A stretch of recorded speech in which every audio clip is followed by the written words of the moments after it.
Scarlet Citadel Old School Rules. As usual, we'll do a quick recap of what occurred last week, and then we will get started. So group, we picked up last week with your team being back at the village of Red Tower. You guys had arrived back there and spent some time working with trainers, at least those of you that had the opportunity to level up. So you spent some time going about that area, interacting with some of the different folks who call the village of Red Tower their home, meeting with the trainers as mentioned. You also had a couple interesting encounters with some of the citizens here. For example, out in the orchard, you guys met the husband and wife duo and their son who take care of the orchard. You also met previously the halfling owners of the Sweet Sap Brewery. You guys had spent some time meeting a couple of these different folks. I believe it was Locke who tried to get a look at Conrad, the famous battle mage that calls Village of Red Tower his home, however, was unable to meet him as Conrad tends to be a bit of an esoteric figure, but certainly on his list of things to do eventually.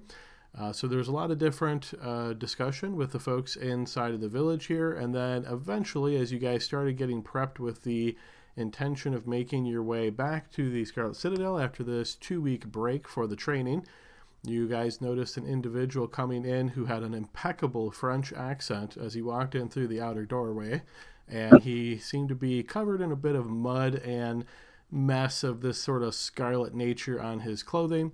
As you guys interact with him, he let you know that he needed some help as he was pulling a cart from the outside of the village and was trying to bring it into the village when it got caught in some of the muck nearby the pond. As you had just recently heard from some of the townsfolk that the pond was known to have this maybe bacteria, but that's probably not the word they would use, but something that can cause an infection or something nasty by getting into it. This was hot on your mind as you guys discussed whether or not to help this individual, eventually agreeing to do so. You took him to the Church of Rao first, where Priestess Cecilia spent some time with him and essentially indicated to you that this illness that can be caused by this water, the sort of algae or the whatever it is exactly that causes this illness in the pond, is not nice, but it's not fatal. So she wasn't too concerned about it. So she could certainly treat him and essentially get him back as good as new before too long. But he was very desperate and pleaded with you all to go out and save his cart, as he said that's where his livelihood was. You eventually, after speaking with him for a little while, realized that he was the tanner's apprentice. So you'll recall outside of the village wall, there is a building out there where the furrier tanner is established. So this is somewhere you could go to get cloths or skins or hides, those kind of things.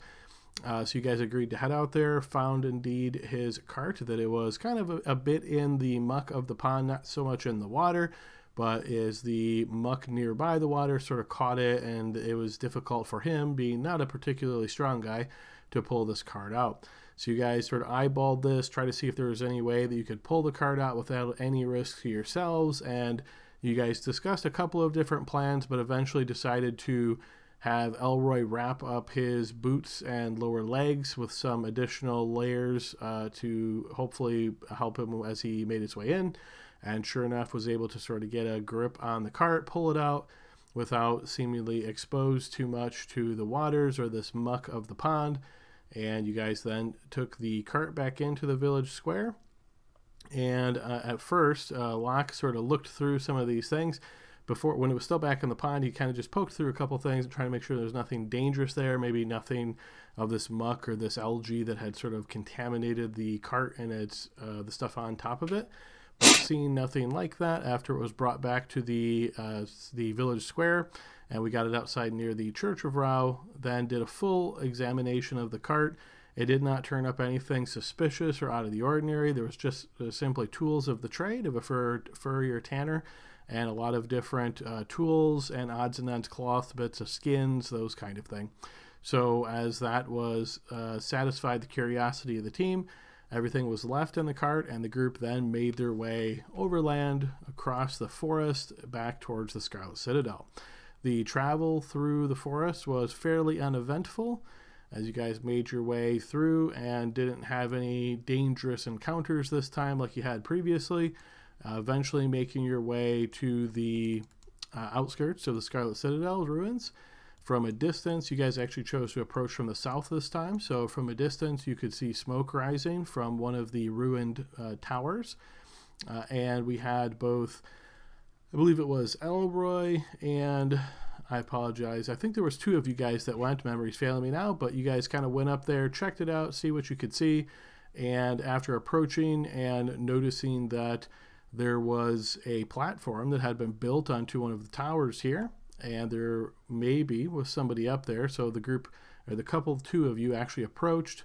Yes, it was Elamar. That's right, Elamar and Elroy. So the 2 E's approached, saw the platform, decided to head back, let the rest of the group know what the issues were, what they had spotted. And in this time, in the approach, it seemed as though the inhabitants of the tower did not spot our 2-player characters, but on the exit, they were spotted. So as the full group now made their way towards the ruins, this group of individuals that has taken over this tower, or at least the ruins, was aware of their presence. And obviously, as you guys approach with your armor making quite a bit of noise and so forth, they were very much aware of you. Eventually, you guys were in the courtyard surrounded by a bunch of what turned out to be bandits and their leader, one Curtis. He had agreed to essentially sell you access to the Scarlet Citadel and indicated that he would protect your back. He would be out here with his group of folks. You guys initially were discussing going along with this, as what the pay he asked for wasn't really crazy, and having, not having to fight these guys and then being able to sort of just skip right past that. You guys sort of checked that out, but eventually realized that you didn't have the coin that you thought you did, or at least it wasn't on the right people. And Curtis seemed to be growing quite impatient with this. And eventually you guys engaged them in combat. So Vither, I recall, had wax in his ears this whole time, couldn't really hear the conversation, and eventually combat broke out. And as we've already discovered, the sleep spell is quite potent on weakened opponents. So yes, that was used to good effect. And the group managed to defeat all of the bandits along with Curtis. And you guys then spent some time searching through the bodies, picking up some coins here and there.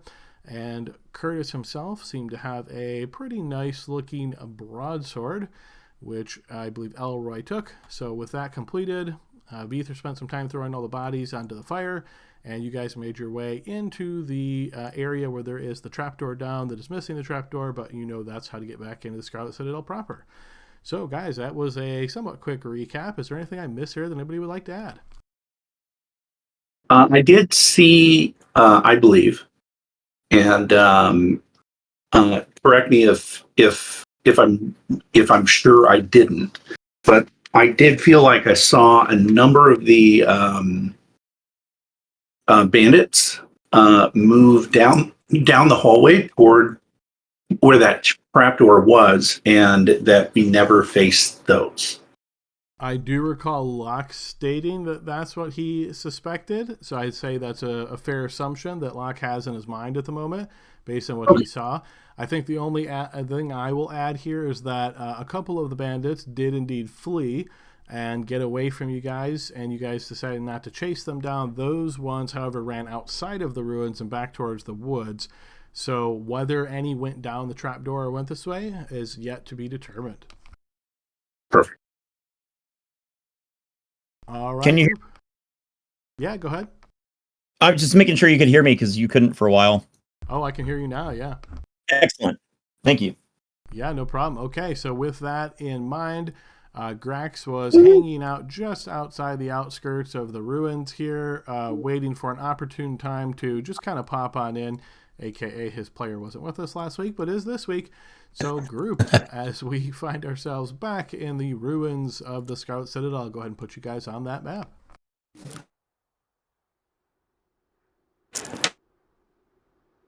All right. Boy, is it safe to approach? I think so, if you can handle the smell of burning meat. Yes. Yeah, don't Grax, worry. what kind of cuisine would you say Grax usually, as far as like cooked meat? Is he kind of a connoisseur, doesn't really know much about it? Give me an idea of what you think Grax knows about cooked meat. His mom wasn't a good cook. Somehow this smell is even worse than Grax's mom's cooking. Yeah.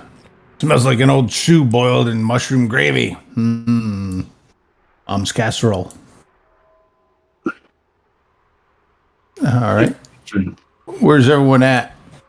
Oh, we're all up. I'll wave down to you through the arrow slit. We're up here. All right. Grax is going to make his way over. Nice work.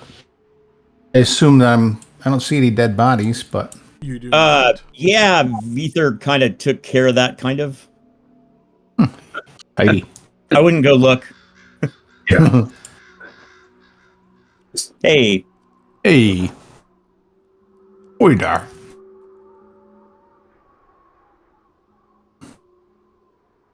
Sorry, my legs cramped. Couldn't keep up. no worries. So what is your movement rate now, by the way? It's not 30 any longer. It's 60. Oh, good. Yeah, I got the nice upgrade to Abandoned Mail, and so that was quite a bit better.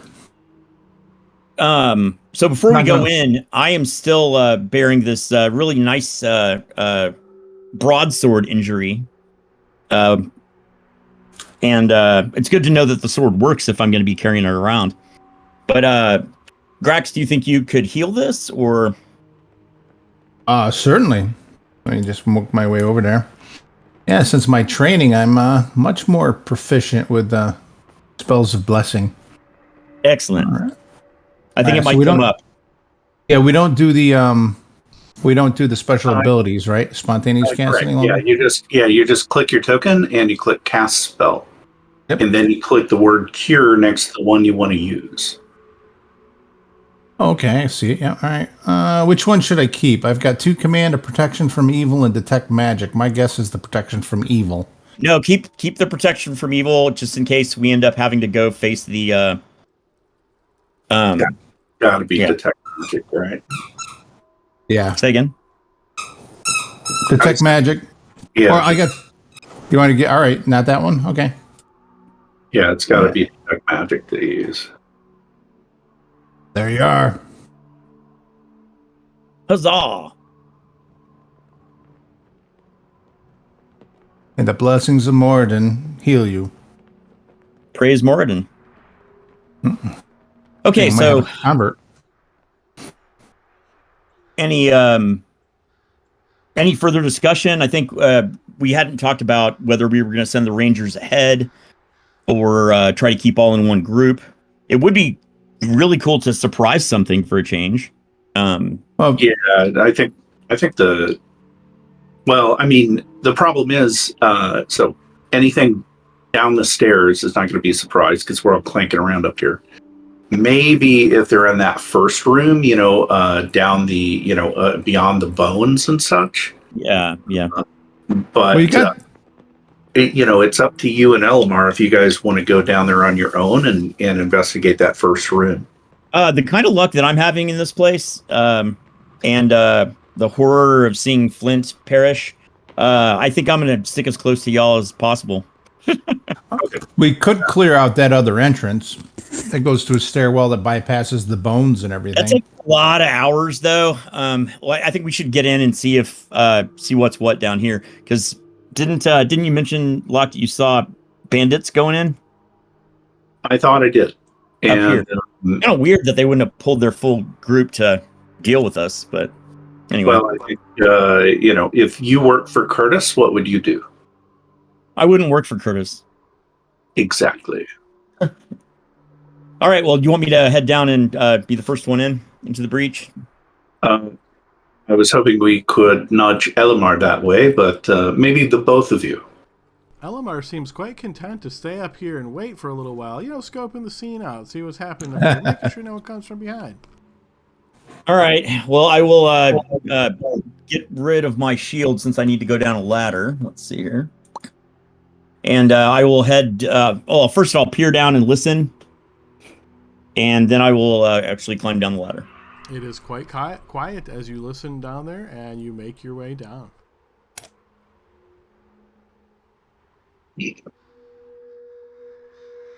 Never seen anyone go head first down a ladder before. That's how they do it in Australia. So do I see anything different from the last time I was here 2 weeks ago with regard to the amount of debris on the floor? And I make my... I mean, I would say nothing that's super obvious that sticks out to you. I will go ahead and give you a quick check to see if anything maybe picks up on your elvish senses here. Cool. Thank you. No. I mean, obviously this is a room that has quite a bit of dust, rubble, debris, broken weapons, exactly where they all were, and exact positions and those types of things. As you scan about, you don't see anything that sticks out to you as being obviously moved. Okay. Yeah, I'm gonna do a. I'll take a look. Normally, I can't track something indoors unless I've actually seen the creature, but I will actually look and see if there are any noticeable in the dust and dirt and all that as I go down the stairs. See if I see any. I'll do a tracking check, which I think is for me to do. I was gonna say, is that one built in? Because I don't remember seeing that one. I believe that's me. Yep. All right. Although I don't remember where Special it is. abilities. Special abilities and find tracks. Everybody open up all of your scripts. Yeah. Now's the time. Yeah. So it's really just the 4 different scripts. Yeah, just anything. Yeah, with the script's name on it. One more time. But if you're a fighter, spell scripts is not going to do you a lot of good, so you don't have to worry about that. And find tracks. Adjustment to the find tracks. Typical surface. Say stone floor.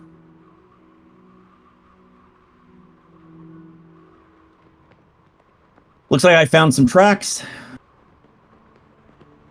I'm supposed to state my knowledge level with something I don't even know what it is. So I don't know how to do that. I see a couple numbers on my screen, so I'm referencing rules. 1 second.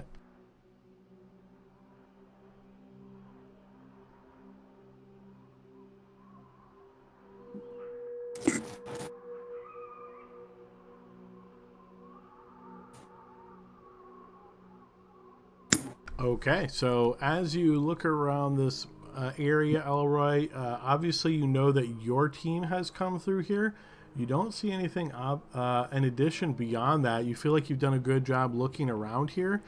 If you had to guess, you would assume that nobody's actually been down here in the past 2 weeks. Wow. Well, I'll peek my head up and I'll share that information with them and tell them to come down while I move to the far side of the room. Come on, y'all. Locks, like, I knew they would. Rex stows his shield and slides down the thing. Feet first, though. Slides. Maybe they were illusions.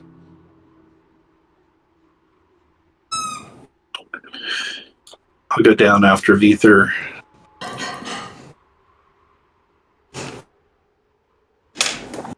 Oh, it got dark. Oh, there we are.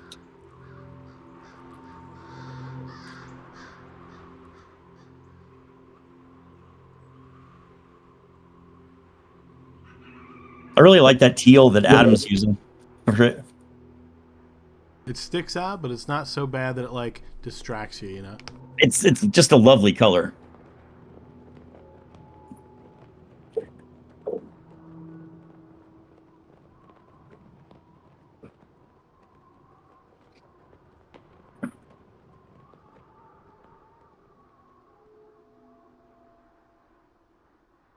So what is the light situation in this down here with our group so far?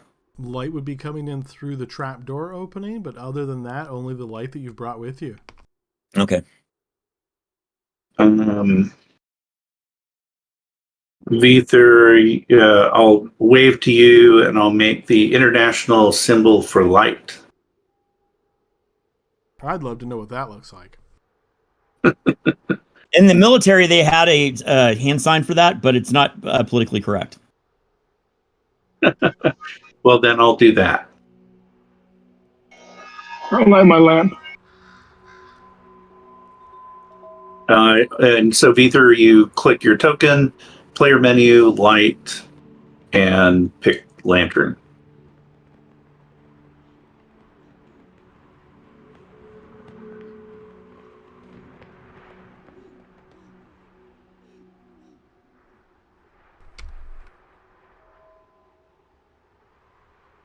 So as Vether preps his lantern, you guys look and see this set of stairs that descends down. You've been down here a couple times before.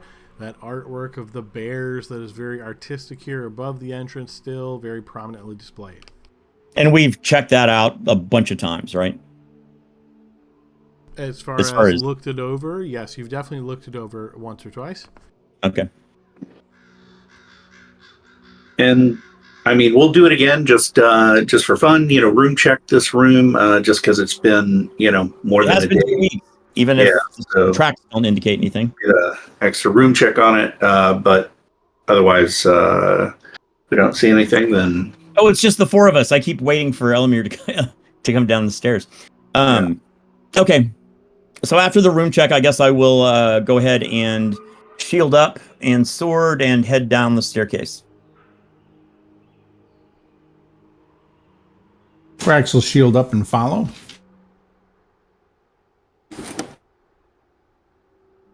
And I'll be looking at the floor as I go down because we don't have a thief.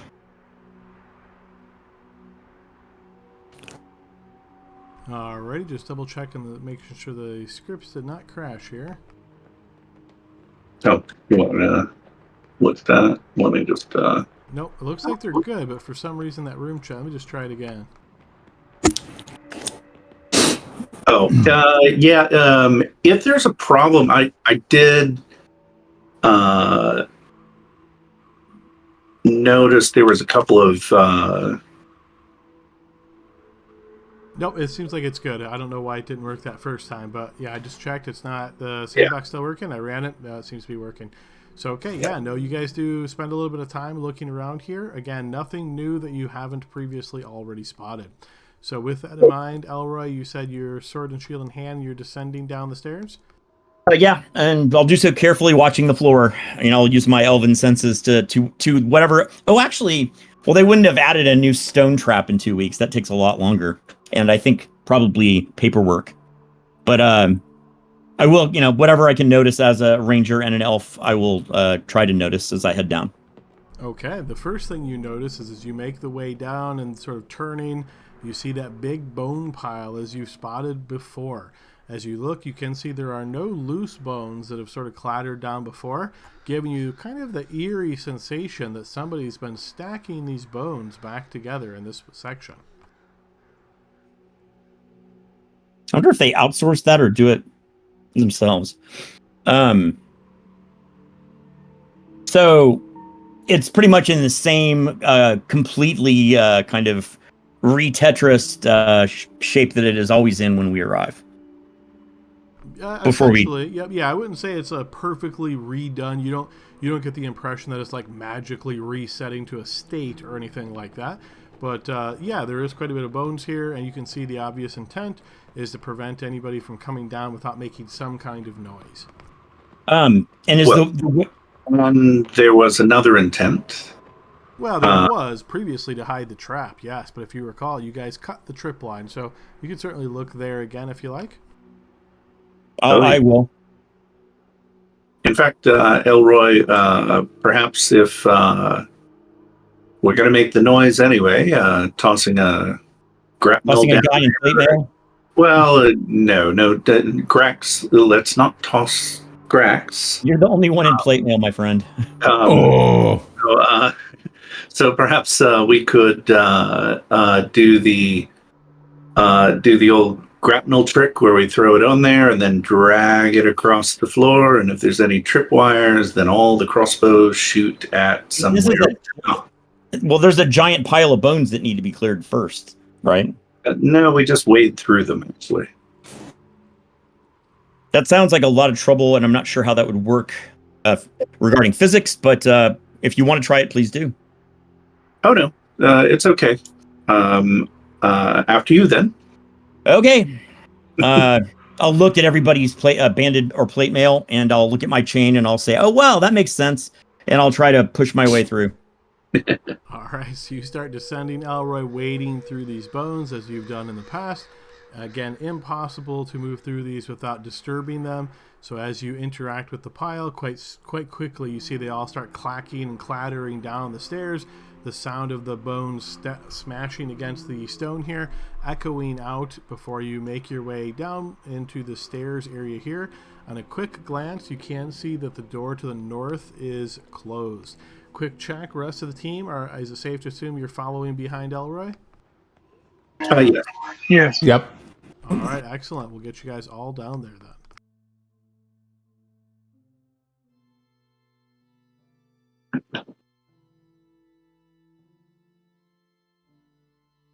So, do we see the table again in the middle of the room? Because when we left it, it was blocking the west door. You do. The table is in the middle of the room, set up as though it is waiting for guests.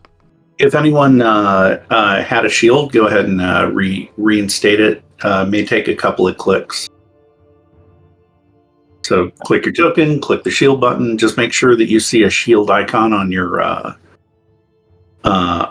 figure, and then you're good to go. Okay. Oh, and Adam, I don't know if we ever covered it, or it was something that was just covered so quickly that it skipped my mind. But there were some items that we took, hoping that they would be treasure. I think it was a beaten up shield, rusty sword, and the stubs of candles that were from this table here. I take it those were not worth anything. No, the battered shield and the blood-streaked and rusted sword would not fetch anything back at Village of Red Tower. Okay. All right. Well, I will see. I'm going to take a look. Is this the little door in the door? I guess the window in the door to the north, is that open?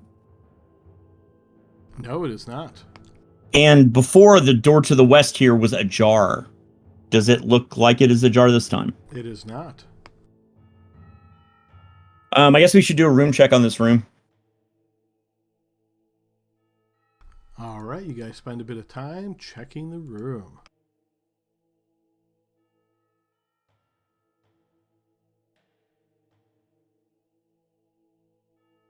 Rax will focus on the stonework elements of that check.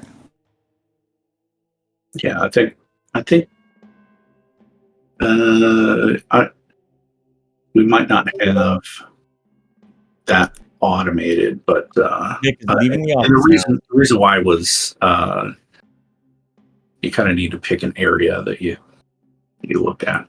So, Elroy, the door you're getting closest to right now, as you're spending some time moving about the room, as you guys are all checking it, you hear the sound of bone on bone, kind of just very slight moving, almost like a creaking, right? Like a creaking sound that you associate with the skeletons that you've previously fought. And the door, that door opens toward us or away from us? I think it opens towards us because they push. No, it opens away from us. It opens away, right? Yeah. Okay. I'll make the hand sign to indicate that I heard something from that door, which is I point at my ear and I point at the door. And that's it. No bony sign. Yeah. Okay. I'll say it might be skeletons. I'll pull out my holy symbol. Past door number 2, as you guys have been passing by there, again, part of the room check, it seems quiet. Okay. All right, where are we going? Why don't we kill ourselves some skeletons? Let's do it. I mean, they're horrors of the undead. Shall I open the door and move away? Yes. Why don't you? Rax will move up to that position with his hammer out. Okay. Does it look like I can push the door open and not be the person who's like right there in the front already, or should I just be that person? Meaning you're basically trying to stand on the side and then put your hand out and just shove it open while you remain obstructed by the wall? I was trying to get instructions from the team, but yeah, that would be the option I was seeing if that was a thing. Yeah. Well, you could certainly try that. Yeah, but anybody else on the team have suggestions for Elroy? Kick open the door, maybe? I'll open the door. All right, so you do just that, Elroy. You put your hand towards that door as you're putting your body against the wall, and you realize the door does not open. The handle moves, but it does not push. You get the impression that there is something obstructing it on the other side. Oh, well, I guess we have to go home now.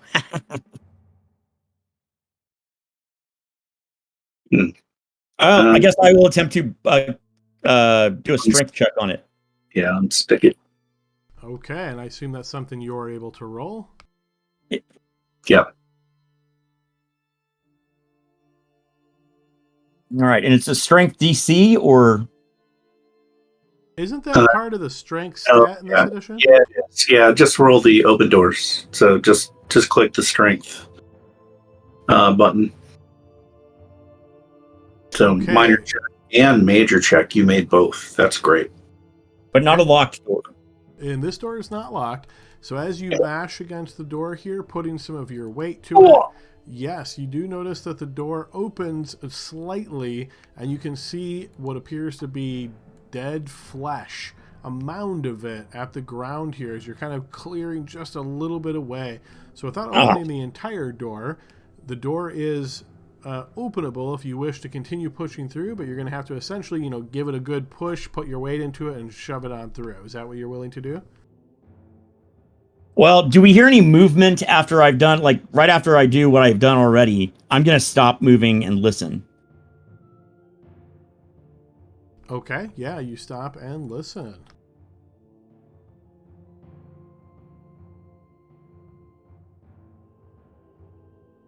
Do you want me to roll a listen check, or? Nope, I went ahead and did a check for you. You hear the sound in the distance of, I would say, movement is as best you can gauge.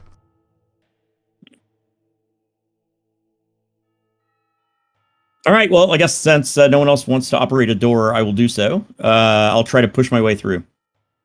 All right, you do indeed manage to shove the door open, and as you do, I'm going to go ahead and mark that as open. I'm going to ask you guys to hold where you are for the moment. So as you shove the door open, you notice this dead flesh right in front of the door, and that is going to be represented by this here. And you see two chunks of bodies here, just this sort of pile of odds and ends. The piled body material is not moving at the moment. Whether it will or not, you're not quite sure. But yes, you've opened the door up enough, Elroy, now to be able to actually move through. You pretty quickly spot a skeleton on the other side that is moving in your direction. So we will go ahead and get into an order here. Cool. How thick are the piles of meat on the floor? Is it basically like trying to push your way through a fridge that's been off for a couple of days? I mean, you could hop over it pretty easily, but if you're trying to actually smash through it, it would take some effort. Okay, I can declare something. All right, good. All right, so good. And so we'll declare. Yeah, special. I don't even remember what it was. My rolls were so bad, I forgot how to turn undead. I think that was innate ability.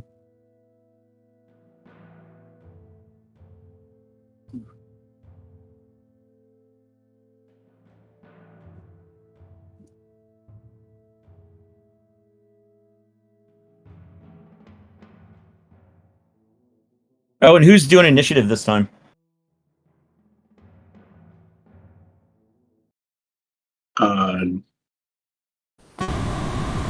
I'm happy to do it tonight. Go for it. Or when it's time to do so. Yep. Yeah. Fight music right there. Cool. Yeah. Okay, I've got the 3 declares so far. Did you get mine?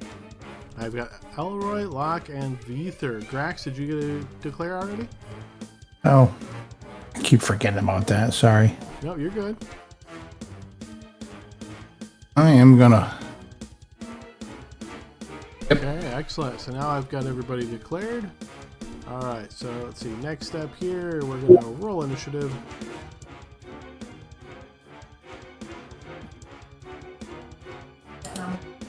The trend continues. It sure does, yes.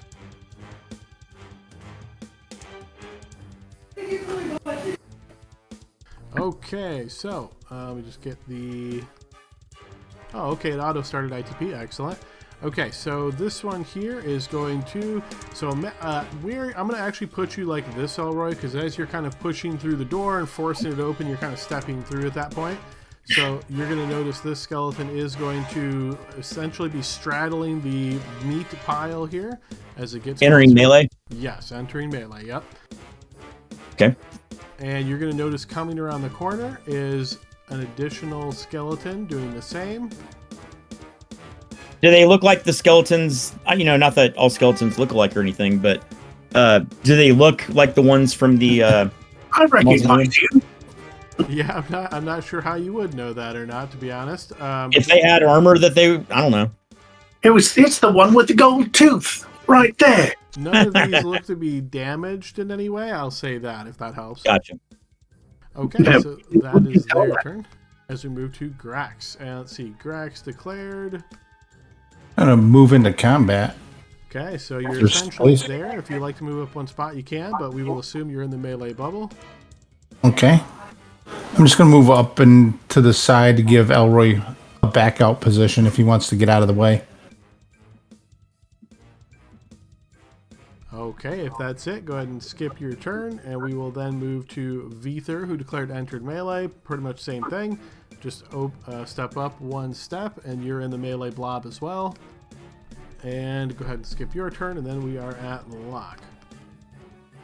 So I'm watching Elroy. I don't know what he declared, but if it looks like he's going to hold his holy symbol forth, I'm going to let him do that, and then I'll do the same once in another round. So I'll basically lose my turn, or I'll change my action to, because I didn't actually declare that, and I can change my action to pull out. I tried to declare it, but I have no idea if that's what is actually happening. Okay. So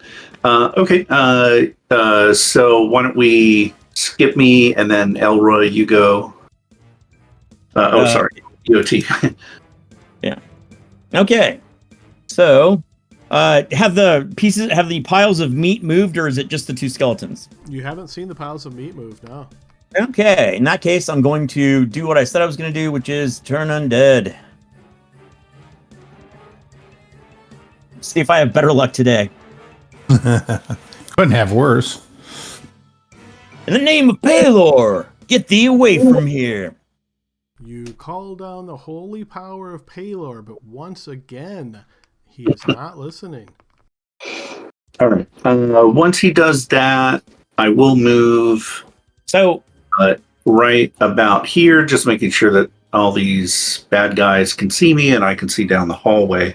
I will not obviously be able to turn any undead this round. So how many people can be in melee at that door? I'm going to say pretty much just... I think the three of you guys could fit, we'll say a total of 6. So yeah, Locke, I think you're kind of edged out if you were trying to get in melee. Exactly, yeah. Unless I use a long spear or something like that, I can't do it, and certainly don't want to stab skeletons with a spear. So Elroy, EOT. Oh, sorry. All right, round 2. All right, and I do announce I'll give the turn undead a try this time.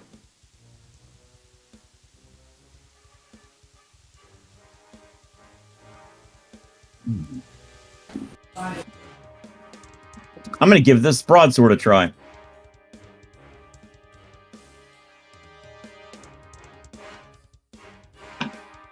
I'd still go hammer. I got a weapon data missing. Try it again. Oh, wow. So do I.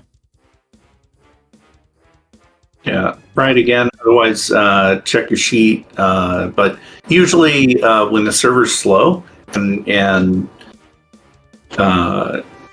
it looks a little slow, you just give it a sec. Try it again. Okay. Yeah, it looks like it might have crashed because it's not even showing my additional failures. Let me check. Hasn't crashed. No, it did take me 3 tries to get my skeletons declared, so give it a third try, maybe? Yeah, do that. There you go. Mine came in on the second try. Yeah. I mean, I can't. It's just giving. I'm not seeing anything other than the first weapon data missing error. I don't see anything after that. And you click declare once again, and nothing's popping up? Yep. And you're scrolled to the bottom of your chat, just to clarify? Oh, that's a good point. I hit a new declare again, and then I'm hitting melee. Just give it a sec, to paint stuff. So do it a little slowly, but I did notice even just a few times this week that Roll20 has been kind of struggling.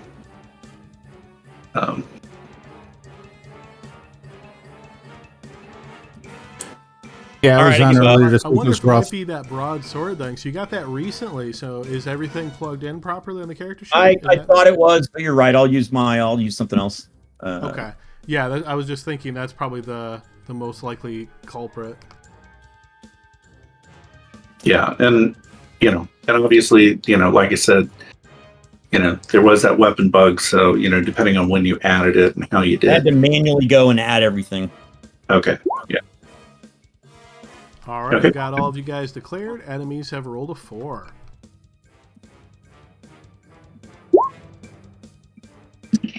Wow. There we go. Shocking.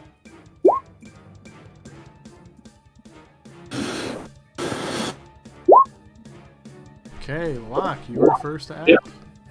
I am doing it. Come on, baby. Seeing your ally fail here, you call upon the deity of... I totally forgot which deity you worship. Farlane. Farlane. And unfortunately, he is also absent, as the skeletons are not affected. No, it's fine. Grax, we're going to rely on you. I feel like that's like 6 failed turns in a row, guys. Oh, yeah. I More feel than like the gods have abandoned us. Maybe Except they just don't... Yeah, there's no cell our other signal spells for work. prayers here in Scarlet Citadel. Yeah. All right, these couple of skeletons are going to strike. I'm just going to go from top to bottom for their targets.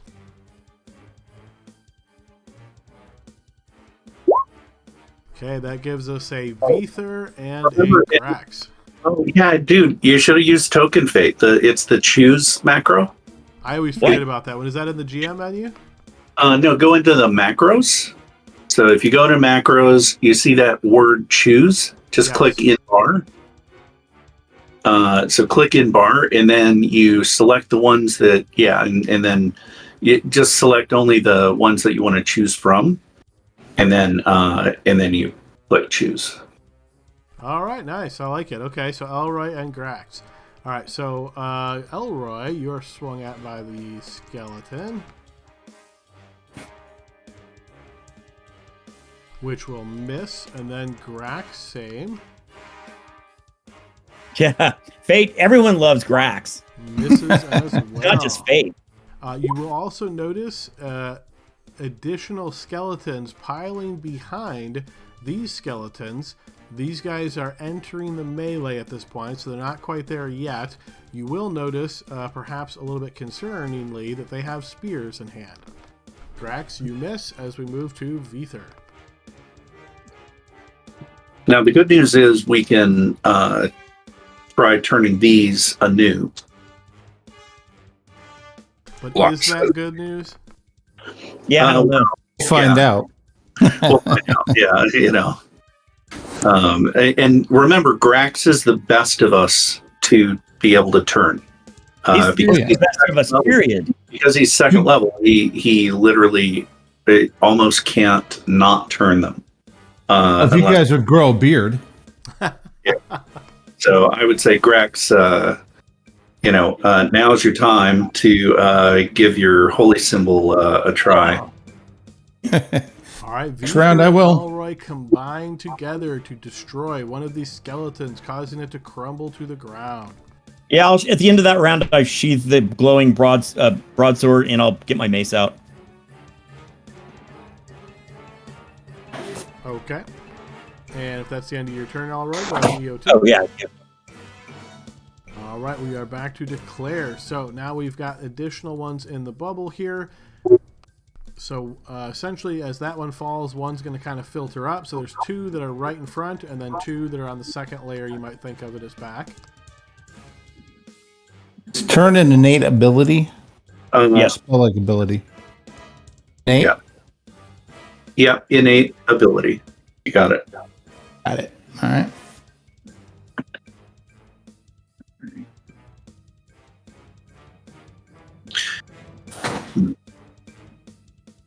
Wait, missing weapon, missing error, and data error again. Ugh.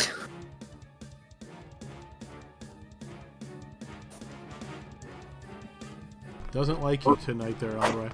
Nobody ever Elroy's a redheaded stepchild. You did pick that token, though, right? Yeah, I know.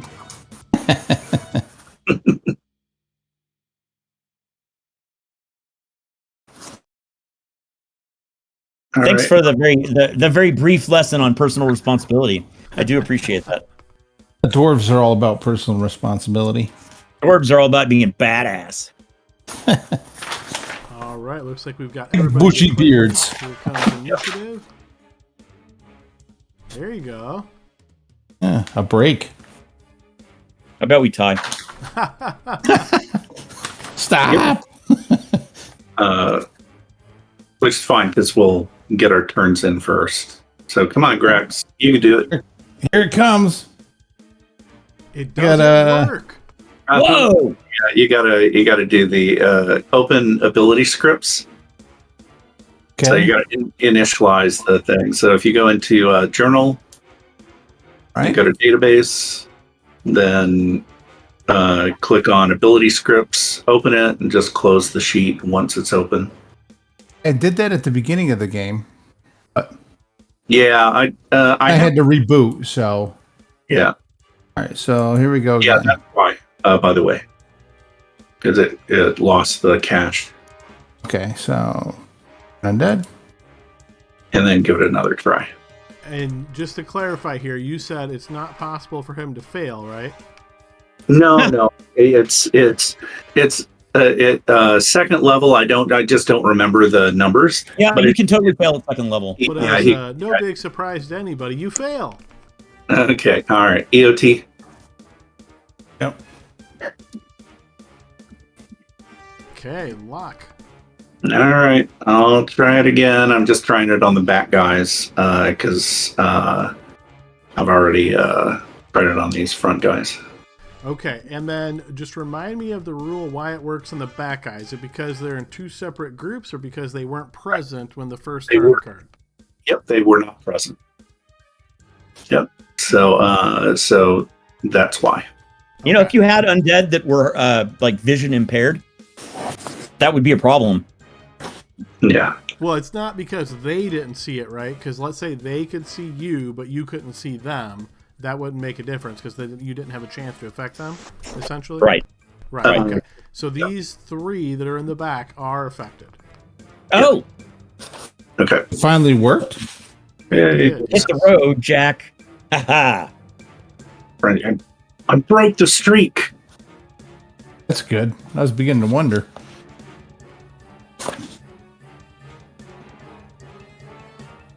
Okay, Locke, is that the end of your turn?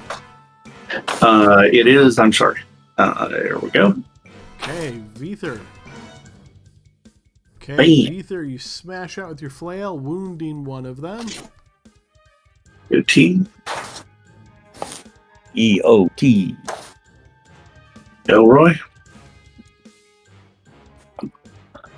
All right.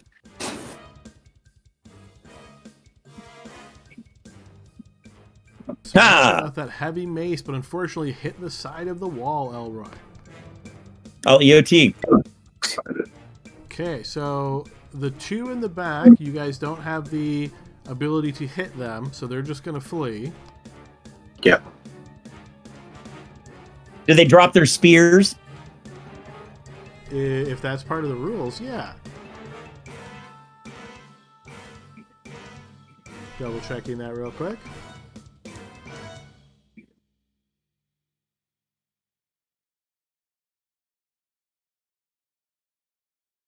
I think it's a percentage. I think there's a chance of it.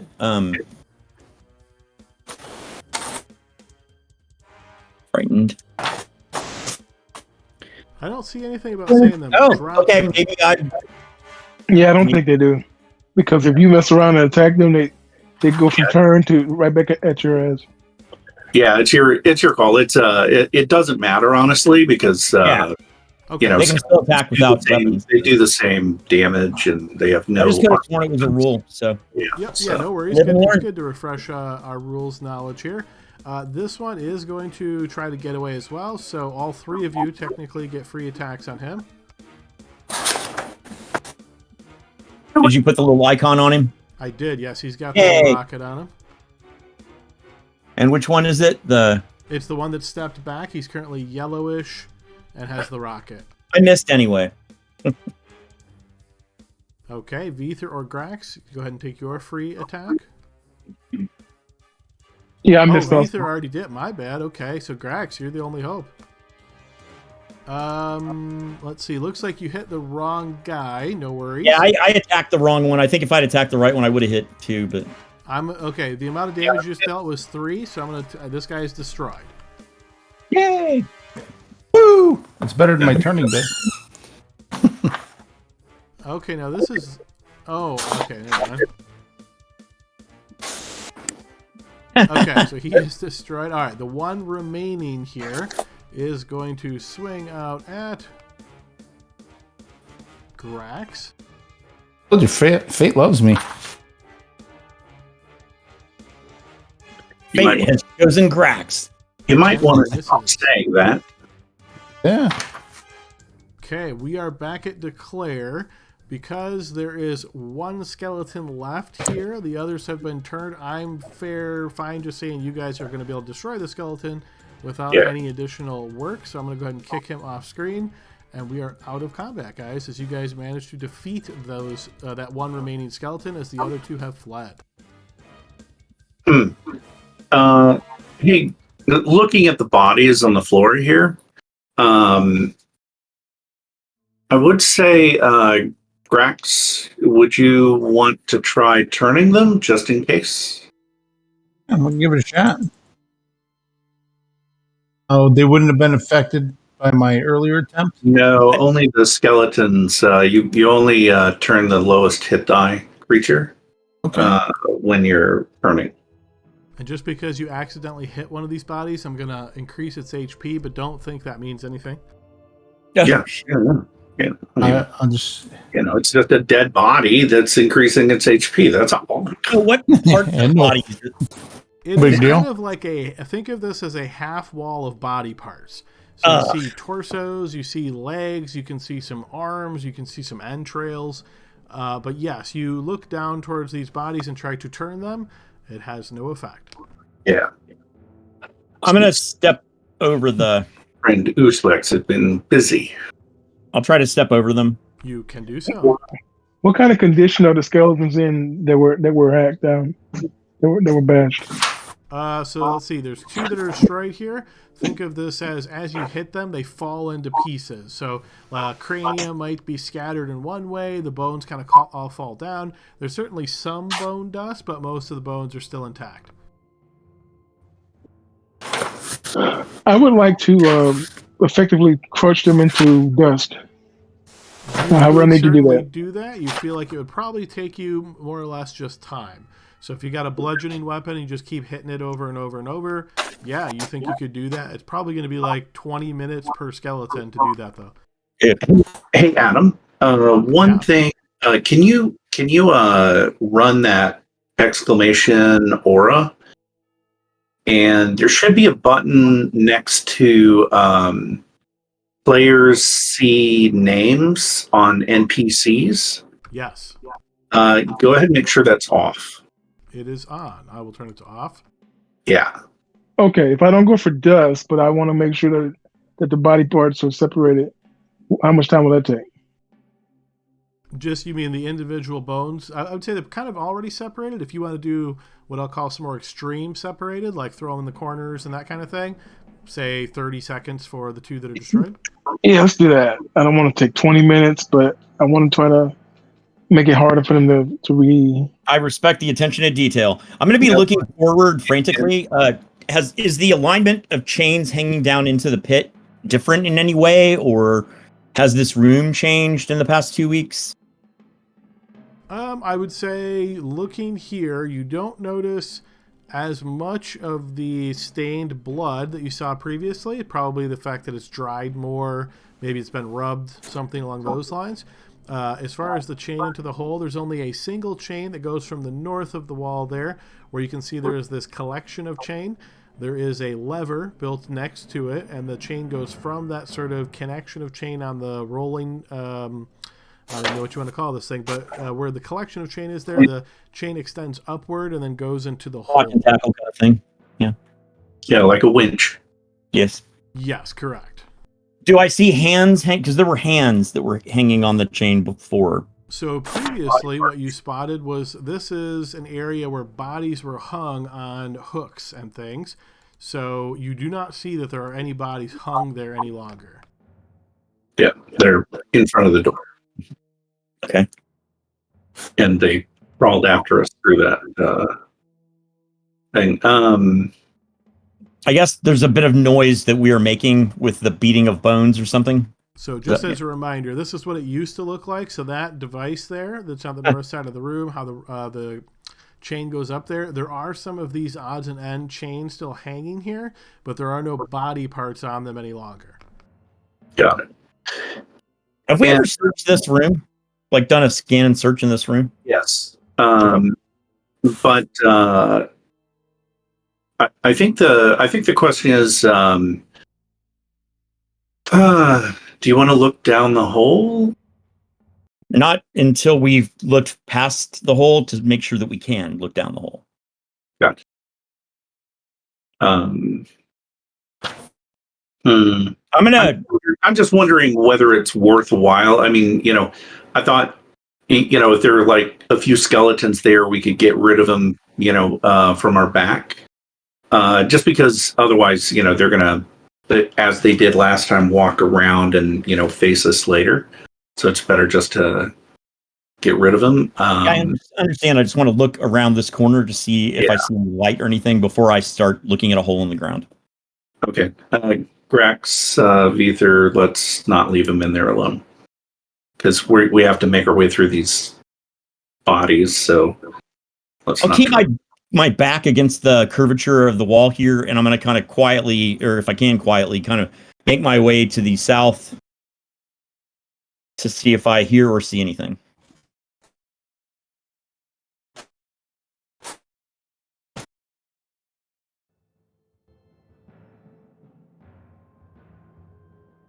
All right, as you do so, moving you around your way here, Elroy, you don't spot anything.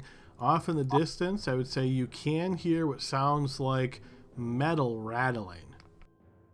You also hear, coming from behind you, the sound of Elamar saying, "Hey, you guys!" That's awesome. Thank goodness. Yeah, we definitely. I do want to. I'm going to creep up and kind of peer around the corner here.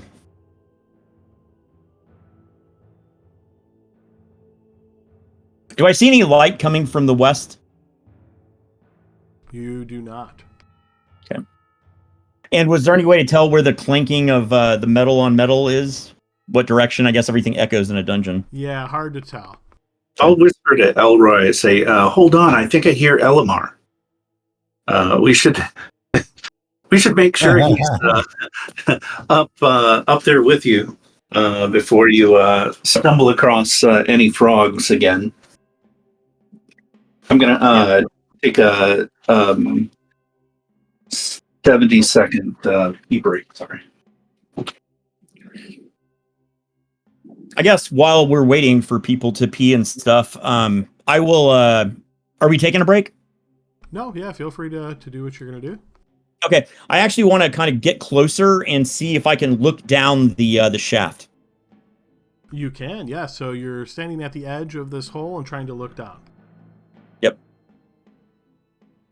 Okay, looking down through this hole, your vision, as far as it will extend with your infravision in this darkness, you can see it continues going beyond that. You do notice, however, along the sides of the wall, there are bits of flesh that seem to have been stuck on the wall. There might be a body part here or there that's kind of wedged on part of the shaft itself. I would say, looking at this for a moment, you get the impression as though this is a body disposal area where bodies have been thrown down in this hole, but they obviously don't always go cleanly down straight in the center of the hole, kind of bashing against the sides and so forth. And yeah. It's not really the kind of ambiance. I'm thinking more like mid-century modern kind of look. Definitely not this, no.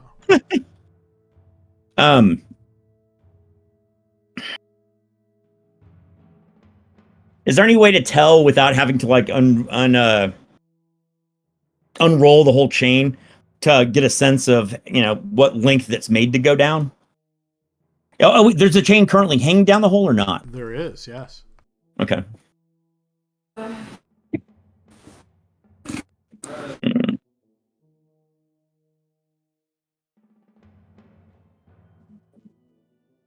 I will. What do you guys think about lighting a torch and dropping it down? We should wait for Elamar to do that. Sounds like a waste of a torch.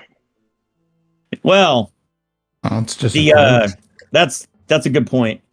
I'm just not perhaps this is, hey Grax, is it a dwarf thing that you can like drop a rock and track how long it's the depth of a shaft by how long until it makes a noise? Grax looks at you funny and says, "Oh yeah, it's totally a dwarf thing."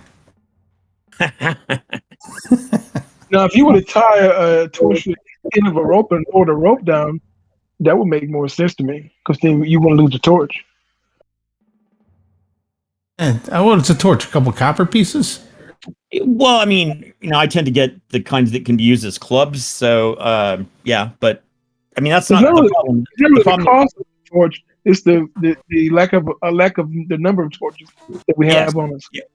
We can only carry a certain amount of weight, and so we don't have an endless supply amongst ourselves. Were there torches in the food supply room we saw to the north of here? I'm happy to throw a torch down there. All right. What's it? All right. I'll light a torch, and I'm not going to go through the thing, but and then from where I'm at, I'll throw it down and ask Elroy if he sees anything. Yeah, I'm going to be watching it closely. I'll even crouch to do it. And before I throw it, I'm like, "Hey, Elamar, come over here. I want to show you something." All right, and then I'll throw it down the hole. Okay, so you watch very carefully here, Elroy, as Locke lets the torch fall down the hole, and as it does so, dwindling down, you can see it lights up the sides of the shaft and goes down quite a distance. Hard to gauge exactly how far, but it is quite far. Once it gets near the bottom, and you can suddenly see the light kind of expands down there as it's no longer contained by the shape of the shaft here, you notice a large creature. It is about the size of a horse, perhaps, but it looks to be a giant bat of some kind. Whoa! And as you spot this giant bat and the torch hits the ground, you see it raises its head towards the shaft, leaps up, and is entering the shaft and starting to make its way up. Yeah, I'm going to move back and get ready. I'll say, a big bat is coming. Something big is coming. All right, you see Locke goes, "Fool of a tuck!" I didn't do anything, man. I know, it was me. All right, let's just get this thing.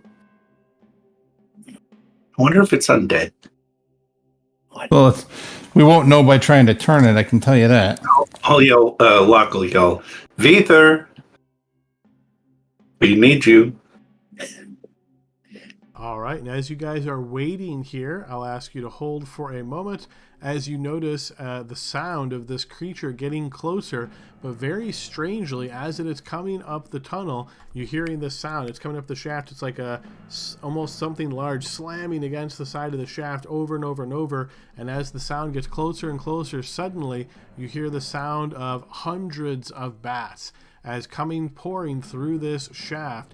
is just hundreds and hundreds of bats in a swarm all in this area. Oh my god.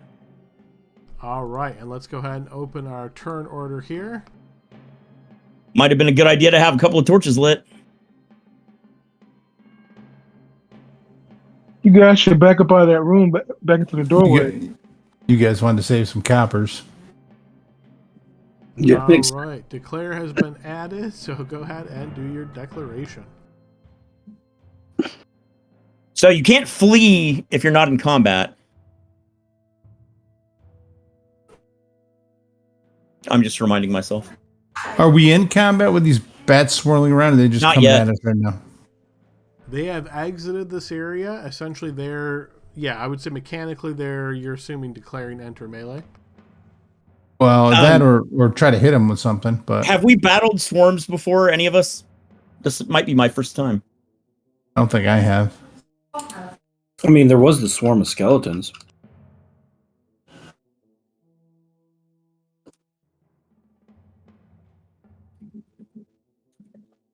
Okay.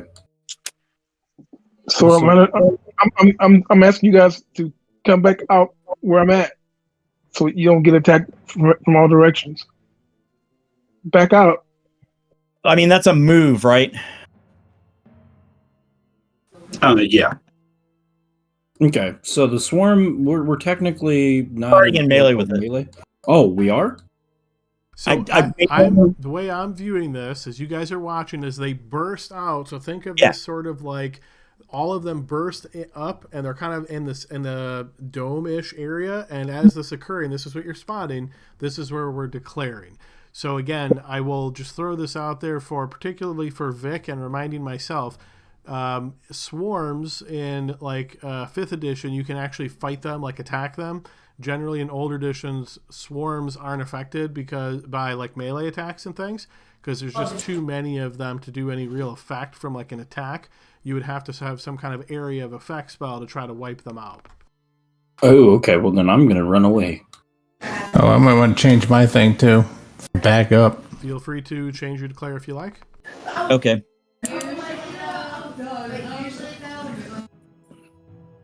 Move, I guess, would be the thing. If you're moving, yeah. If we're all backing up out of this room, because I can't charge because it's not in a straight line, and you can't flee. Oh, are we considered in melee? Technically, no. Okay, so move, I guess, is what I'll do. Okay, I've got Really cool everybody image, by the way. declared. Yeah, that's stock right from the game. So It's awesome. All right, so let me just make sure. I think I've got everybody here. I'm sorry, I haven't moved, and I'm not sure what to call it. I just want to hold the door where I'm at. Yeah, that's okay. We will assume you're doing that. Yeah. You can always do set for charge, or you can just say wait for group turn, and you're good to go. Are you gonna roll initiative, Dave? Yep. Here we go. Rolling. Hey. Okay. Okay, so we go to lock. All right. So first segment, I move 3 squares.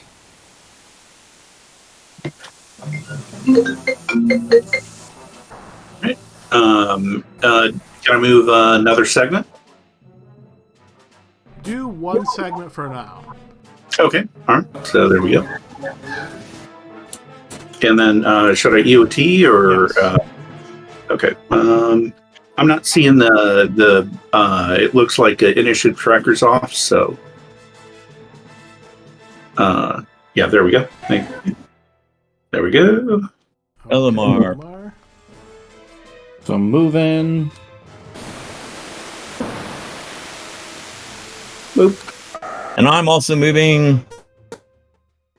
So FYI, Grax, we're getting a lot of feedback from you. Sounds like maybe some technical issues there. You might want to put yourself on push to talk or mute. Okay, guys. Okay, so it looks like we've got some movement, one segment from Elroy. So Grax, go ahead and take a segment of movement. That's one square. Okay, and then the swarm gets one segment of movement. One square. Yeah, just lays across everybody. Now, Yes. and it might be. Really should have had a torch out. So if you happen to have a torch out, does anybody have a torch out at the moment? Nope. Okay. I don't So, anyway. What I have I a have a glowing lamp. broadsword. I have a lantern. I mean, a lamp. lamp. Is your lamp covered, or is this an exposed flame? No, I think it's covered. I'll go with that. Okay, so you notice that with all this movement and all the shapes and things moving around here, that you feel like if the flame wasn't covered, it probably would have been put out by this. So as this swarm is going all around you, you can feel these just hundreds and hundreds of these sort of biting at your necks, biting at your body. They're little tiny teeth, but there's so many of them as they're just filtering all around you. So that is their movement. We'll move to Vether. And are they exiting the doorway? So it's hard to visualize this because it's all happening at the same time. But yes, this whole swarm, as you notice the team is sort of running, the swarm seems to be following them.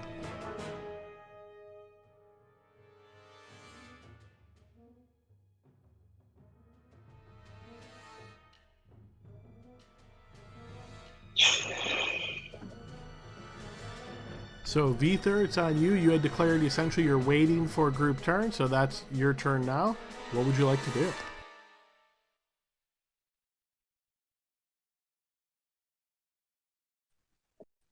Damn, I was waiting for them to get in the room so I could slam the door. I'm going to stay where I'm at, and hopefully they can get through and we can... Well, we've do only something. done one segment of movement. Yeah, and Yeah. so you could just So keep I want move and slam the door through. I want to delay so they can get through and then try to slam the door when the last guy gets in. There you go. Okay, so as you try that, Vether, so then what I'm going to do here is just a little bit ad hoc, but we'll be back at top of the round, so ignore that for just a moment.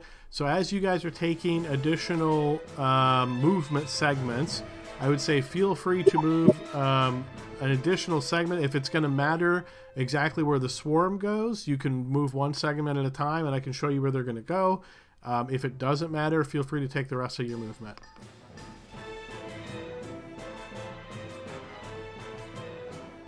The rest of movement for the round? Yes. Oh, okay.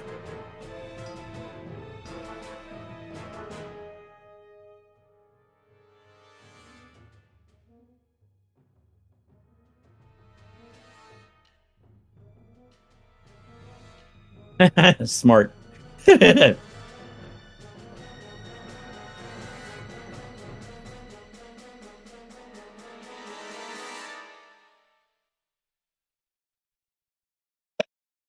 Okay, so I'm looking at Elamar, and are you moving at all anymore, Elamar?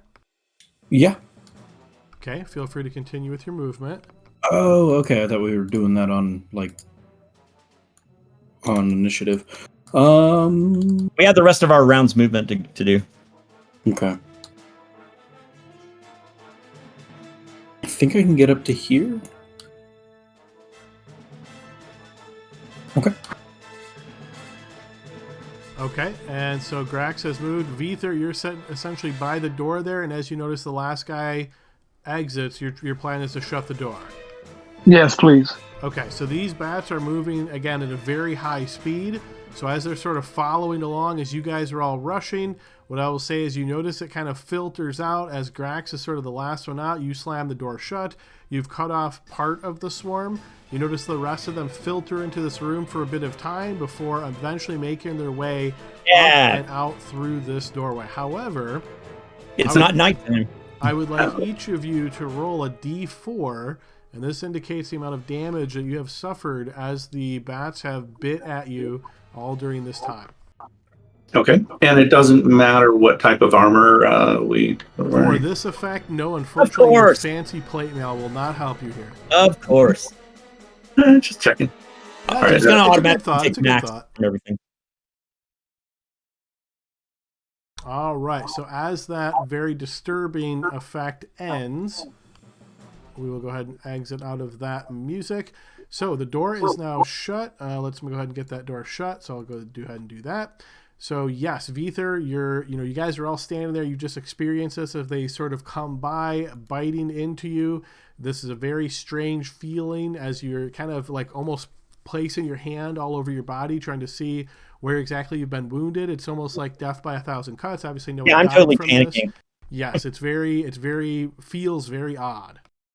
I look like someone who's had like bugs fly into their clothing, kind of like swatting at areas and like making sure there's nothing in my hair. Yeah, it sounds like Alaska mosquitoes. Oh yeah, okay. Gnats. So did that big thing that I saw turn into those things, or is it still coming? That is a great question, because you saw it coming up through the shaft. It was so big, it seemed like it fit and blocked out any ability for other things to move through the shaft. So did it turn into those things? We might hear it. Hey, let's go look down the hole. This time throw a torch. That's a great idea.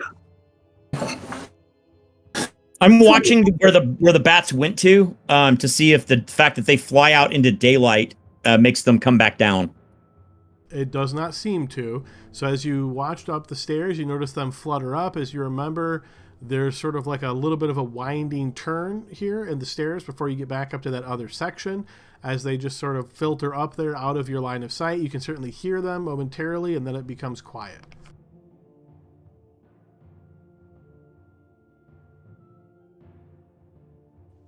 I sort of thought it was time to roll up new characters. When that happened, I was like, man, that's it. Yeah, unless somebody tells me otherwise, I'm going to sit and rest in that. Is the chair still there? It is, yes. Actually, I'll just crouch against the wall and see if 10 minutes pass and I get a hit point back. Yeah, I want to do that too. But I'm being quiet and listening in that meantime. Think I'll do the same. Okay, Okay, yes. During but, that in the meantime, I light a torch. Okay, feel free to do so. So yes, after that 10 minutes pass, you all can restore 1 HP. I will light a torch off of his torch. Hey, this is my torch, man. I'm just taking some of your fire for a second. My fire. All right. All right. Ditch the shield. And so what do you guys think? We want to do a vote, go back in and get all the treasure? I mean, we should at least look down and see what... Or go north and say screw the room with a hole. There's still some bats in there, right? Yeah. All of them didn't escape out. So, what are they doing? Can we see it all? I probably can't see the door closed. As you're standing there, Vether, sort of listening, even though you have this big helmet on, you don't hear the sound of any flurry of bats like you did when it just rushed over you.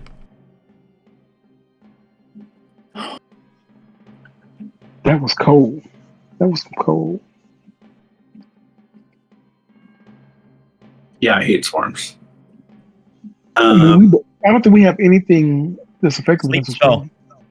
Well, sleep spell that's an innate ability, not a cast one, because I think probably being bit will. Yeah, that's what I figured. I was like, yeah, that's not going to work. So that was my thought too. That it would just interrupt your casting. Do we want to try to make our way north to the? I don't know. I don't trust my decisions. I've had a turn of bad luck lately, so I'll leave it to others to make decisions for the moment. I'm good with going north. Where we want to head to? Is there another place So there's down that other than room that? with the water feature. That room had a locked door. We also could, if we wanted to, which I don't at this time, try to investigate whether Flint's body and property is still laying in the mausoleum. But yeah, I think the only other area that we haven't really checked is that pool and the door. Well, I think we checked out the pool pretty well, right? No, you stuck a pole in it and you saw a face That's Right. not the same thing. Yeah, But- Well, we didn't want to go any deeper in it. and I think the issue is we thought there was a door in that room. Yeah, there's a locked door, I remember. Are you sure? No. Okay. Well, let's go. Why don't we go north and just tell ourselves that there is no locked door there. Okay, well, first we'll see if this door can open. Elamar, you want to take point? One question: if we run into that guy that worships the boatman, what's our plan for that guy? No, We're don't gonna mess just with him unless he ignore him? messes with us. For now. For now. Yeah. Just want to be sure. Yeah. Ask me again when you're third level. Okay. So Elamar, if you want to, do you want to take point? Otherwise, I can do it.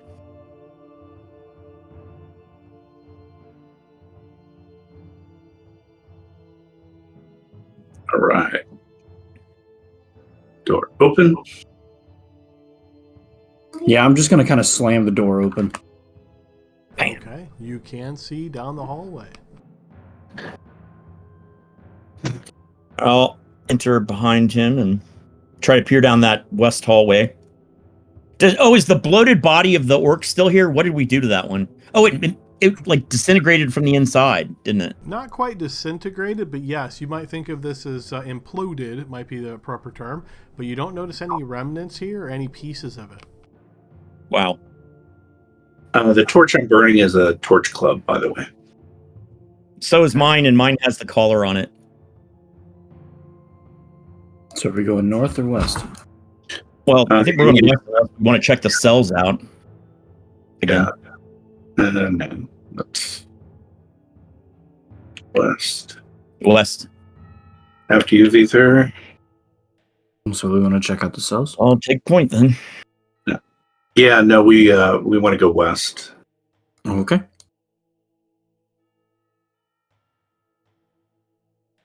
Yeah, that room up there to the north looks trapped. We better not all pile in there again. I mean, Oh, you mean the... Is that door shut? It is not. Oh, okay, yeah, let's open. so which way from here? As Whoa! you step here, Elroy, you notice to your west a gate or a cage that is currently sealing this passage. You see a skeleton without any weaponry in hand at the cage gate, kind of rattling it a bit here and there as it spots you. You see it reaches a bony hand through the cage, effortlessly trying to get to you, but can't reach. And we can, just now that you mentioned that, I have been noting that on the map, just with the Explorer thing turned on, new features are visible. But I wasn't going to say anything, so. New features meaning like perhaps different art on the map? Exactly, yeah. The gate or, say something on the floor, that might not have been there, we can see that. So unless it's on the GM layer, we're going to see that when we're in Explorer mode. Gotcha. Appreciate that update. Yeah, if there's something that's critical, I'll make sure to hide that until you actually can see it. Okay, perfect.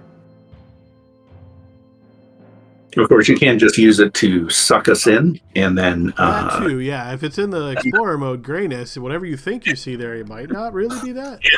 Oh, hey, look, there's a bunch of coins and a sword.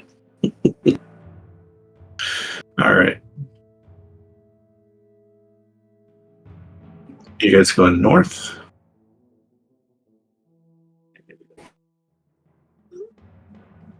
I don't think there was anything up there, was there?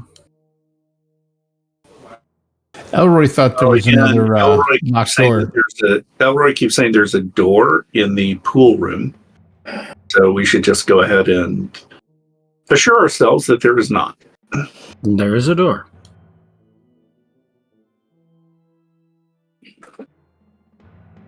Now I know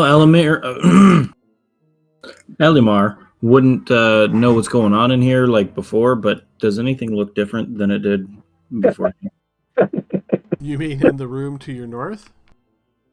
Yeah, this room. Oh, room to your west. No, you don't see anything that's odd or sticks out to you other than what you see on the screen. Okay.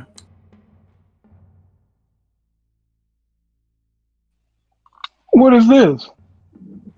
As you step up, Vether, you noticed your companions having spotted this and just walked past it. There is a skeleton, and it is separated from you by a gate, a steel gate that is currently down. You can see the skeleton is pushing its bony body against the gate and stretching its hand forth as it had this sort of clawed hand trying to reach you, but obviously cannot because of this gate. Brains. Did any of the skeletons look gnomish? Not that you've seen, no. Yeah, it's probably still a little juicy. Oh, yeah, too soon. All right, let's keep going north, right? And Yeah, I'm at this. I'm at the door. the door in the pool room. Yep. I'm gonna kind of just. I'm assuming you guys are shouting back and forth in order to communicate like God. this. So just keep that in mind. Yeah, I guess. I'm just gonna kind of stand here and wait for everybody.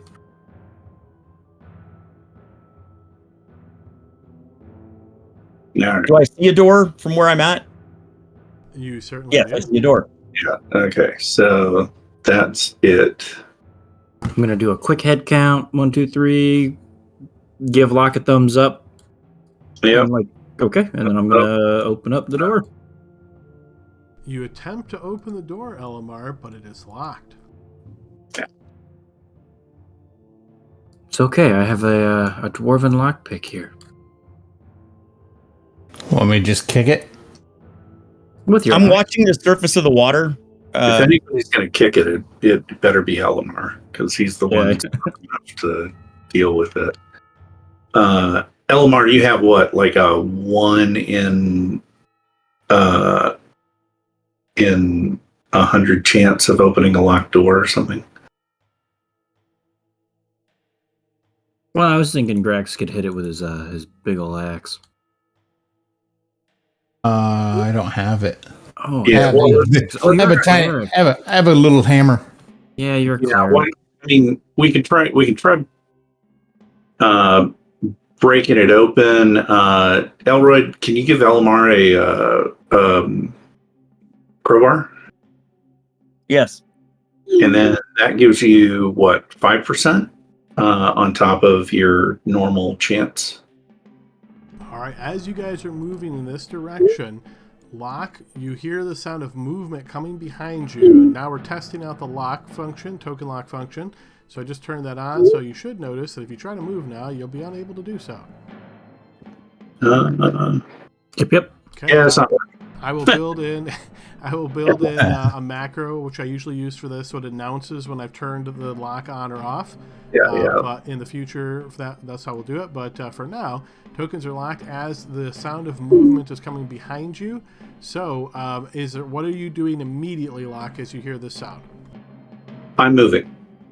Okay, meaning you're trying to move closer to the west? Absolutely not. Which direction are you trying to move? I'm moving into the pool room. So to the west, then.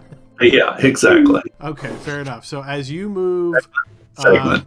2 squares to the west, and then I'm going to essentially allow them to move. So hang on one sec. Yeah, just 3 squares per segment. And my intent is to move kind of like... So take 1 segment of movement, essentially. Okay, so that's 3 squares right there. 2, 3.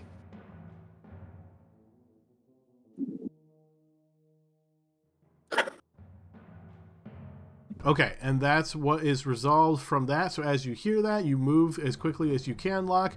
And here's where we'll go ahead and start a turn order. Okay, and I will be saying, hey guys, beware. Someone's coming behind us. I don't see Elroy. Is he underneath someone? He's hiding very carefully from you in plain sight. Okay, perfect. Did we hear a gate open or anything like that? You did not. Yeah, probably not. All right, and so we're gonna declare. Is that it? Yes. Okay.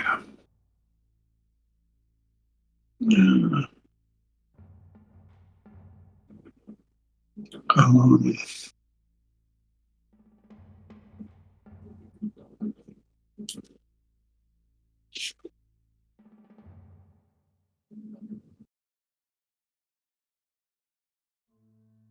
and I figure they're going to move one segment either way, so might as well get this Let me done. ask you a question here. If Shoot. what I really want to do is move here and block that thing and anything behind from getting into the room. Am I able to do that with movement, or do I need to do inner melee? Charge. Guard? Charge. I don't want to charge. I just Okay. want to move. I just want to move here and stop the thing from coming any further into the room. Then enter melee. That's fine too. Obviously, it will be dependent on who wins initiative, and I think you're delayed as well, so I have a feeling you're probably going to lose on that. Yeah. Okay. I guess I could move to stop them. Again, unless you charge.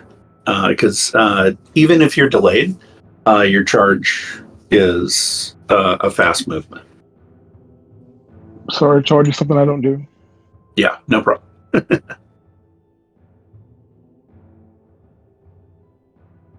How's that? Okay, so it looks like I'm missing Elamar for your declared action. Yeah, I'm sorry. I haven't. I'm trying to charge. No, there we go.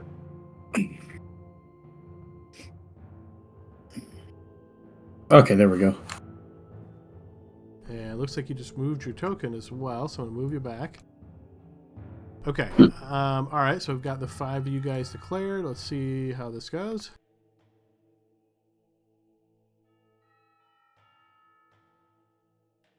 Oh, The dice love you.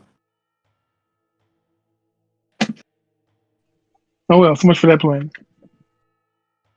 Okay, so because you declared a charge, you're faster even though you lost initiative, so you have to charge in a straight line.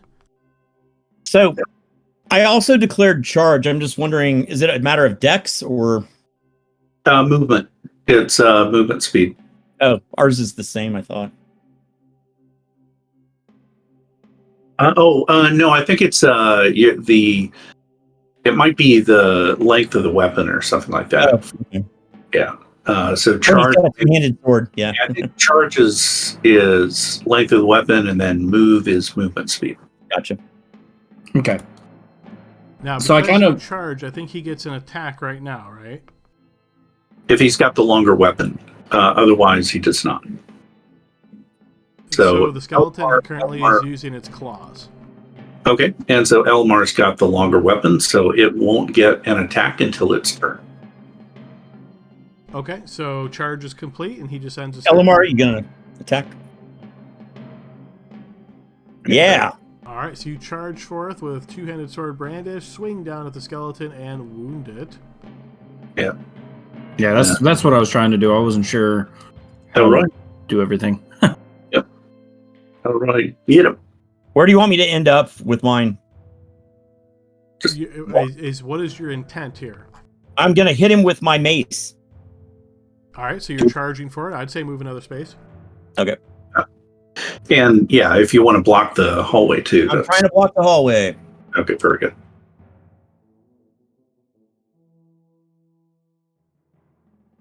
All right, you charge forth as you spot the skeleton, smash out, and send it into a pile of bones. You will notice then from behind it comes another skeleton, which takes its place, entering melee with you. Another one brandishing a spear is at the second row and is also entering melee with you. You will then notice a very small moving creature. What is that? Might be a zombified version of Flinton's token.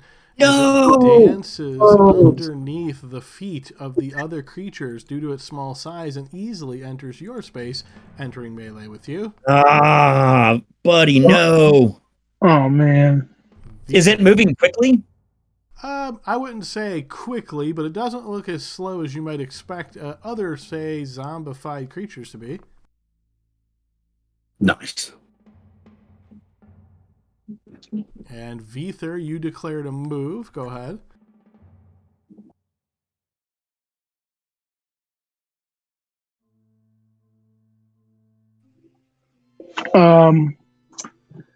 Shit, I was gonna enter melee, but I don't think I can now. You could, yeah. I mean, there's the little guy that's in Elroy's space. You can certainly enter melee with him. Okay, I'll do that. This is the episode where all the gross things get all up on you. Yeah. All right, EOT. Grax. Hey, Gregs is going to attempt to turn these things, especially the little fella. Okay. It'll be the lowest hit die first. And that was for flavor. There we go. Uh-oh. All right. Looks like you have to. You reinitiate, yeah. Oh wow. Just in case, I'll reinitialize myself too. I think. Oh yeah, might as well do. Yeah. Okay, let's try this again.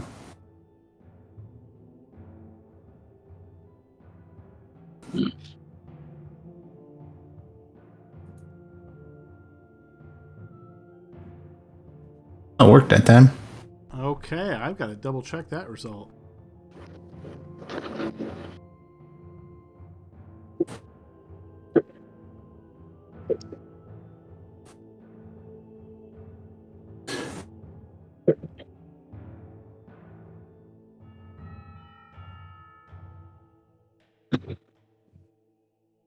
And remember, if there's low hit die, those are the ones that are affected. And the higher hit die have to be turned separately. Yes, yep. So I'm double checking order here. Okay, so okay, yeah. So wow, that is an amazing roll. So that succeeds in turning the skeletons. Yeah. EOT. Begone. All right. And so I'm going to turn as well. Only the little guy can see me, so that is who I'm for. Way to use the room to your advantage. Yeah. So Of course. okay, now help me understand when you say only the little guy can see you, what you think that means by the rules. By the rules, if none of the skeletons can see my holy symbol, then only the the Small undead. guy in my space. Only the undead that can see my holy symbol is going to be affected. Okay, so let me just put it this way. So there's an undead leader here that you would have to be able to turn in order to affect this creature. So because you can't see the undead leader, does that mean you still have to affect the leader? Yes. Okay, so then your turn fails. Yeah, and that said, if my turn was successful against the leader, it would be able to turn Correct. that The little lowest guy. Right. I got that part. Yep. Okay, excellent. So then, yes, unfortunately, your turn will fail. We'll move to the top of the next round. So as we are right about halfway through here, guys, let's go ahead and pause, take our 15-minute break, and we'll come back and wrap up this combat, hopefully successfully. Yeah, hopefully. I'll be yelling, I think there's a leader around here. All right, see everybody back in 15. All righty, folks, welcome back to our second half of our session. We are right in the middle of a combat, so let's get you back over there.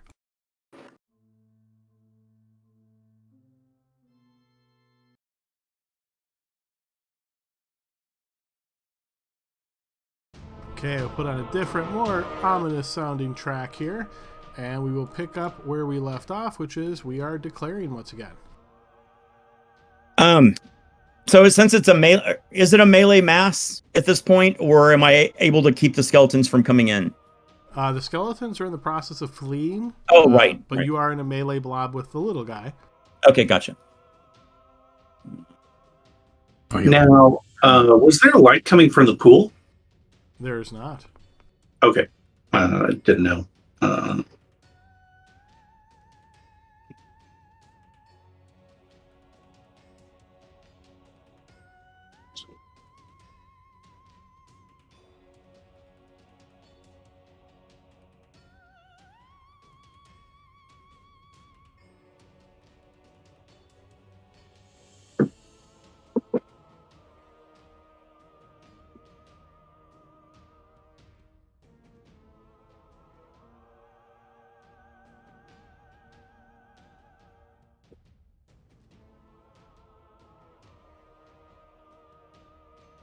Oh, let's see. Missing weapon data error again. So that's awesome.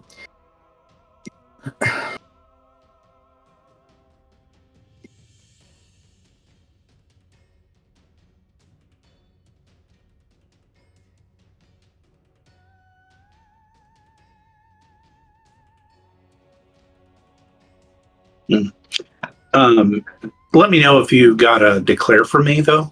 I did not. You did not. Finally. No, when it posts that error, it won't. Well, at least it won't show up in the summary of declarations.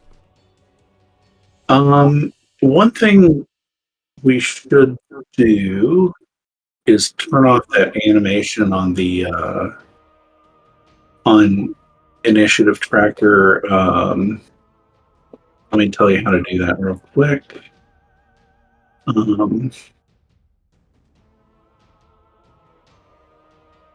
So you're going to want to run set config. Yeah. So I'm going to put it in Discord, and you can just And what is it that we're turning off? it is the rotation on it's the animation on the ITP. Gotcha. So I think try where do you want me to put it in Discord? Yeah, that's fine. Or which so behind the scenes chat? Yeah, that'll work. So, okay. So run that command and see if that works. Looks like it did. Yep, rotation set to false. Okay. All right, good. Might help just a bit, but let me try declaring again. And whenever you declare again, just try doing the whole menu. And then do that, then that. Yeah, so that worked. I haven't seen a declaration come through yet for you, Locke. Yeah, no, it just worked. So gotcha. it Okay. should show up.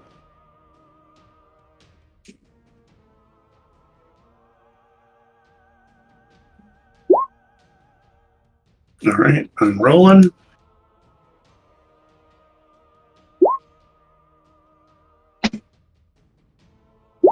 Good. Okay, so the skeletons are running. So this first one is turning and fleeing. So Elroy and Elamar, you're both eligible to take a free attack. Okay. At that guy? Yes.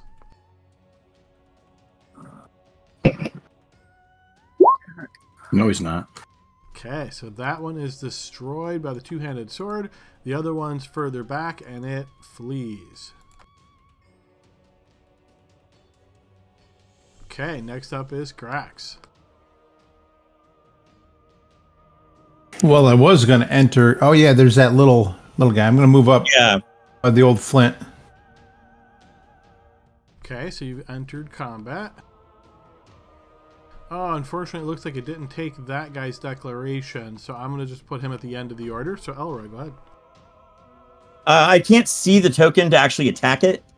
Yeah, just move them off to the side so these guys can see it. And that's fine. Yeah, okay, there you go.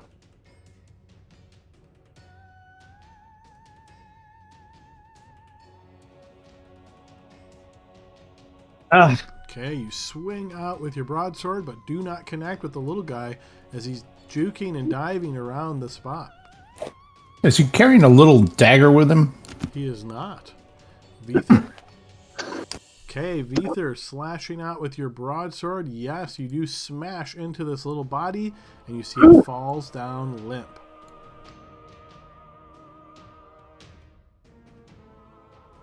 Okay, Elamar, what did you declare? Melee. Okay, there does not seem to be any targets left for you to melee. Okay. Okay, so before Locke's turn, what you're going to notice here, Elroy, is you only have a single torch illuminating the hallway. You will And my sword. Okay, for what it's worth. but I don't think that's bright enough, right? Isn't that what we determined before? Oh, I'm just saying that that's the light I have. Yep. Gotcha. Yeah. Okay. Yeah. So you'll I need. just want to make sure I'm doing the rules properly here. So, And I got a lamp. so you're using a bastard sword in one hand and a lamp in the other? Yes. Yeah. That might work. Okay, Well, we'll go with that. Okay. So we'll assume then what you notice here, Elroy, as slipping forward, you see this shadowy figure, and as it slips forward, you notice essentially is in this area. So the best way I can describe this, based on not realizing how much light was in the hallway, is as the skeletons kind of move away, it was sitting in the skeleton shadow, you could think of it as, and as the skeletons flee, it's there. So it's essentially right on top of you. It was already in the melee, and I see it. It is participating. So you will notice it is going to try to reach out and touch you. I would do the same if I were them. It is going to miss you. You will then notice as a second hand reaches forward from this same shadowy blob to do the same. Uh-oh.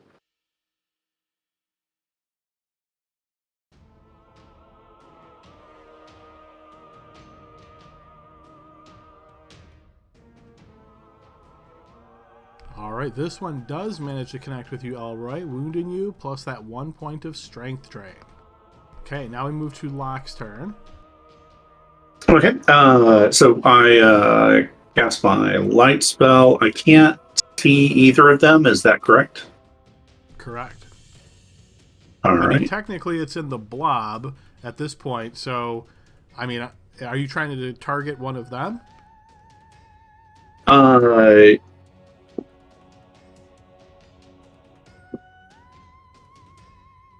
Targeting the spell into melee? Yeah. Well, yeah, you can target a single creature in melee.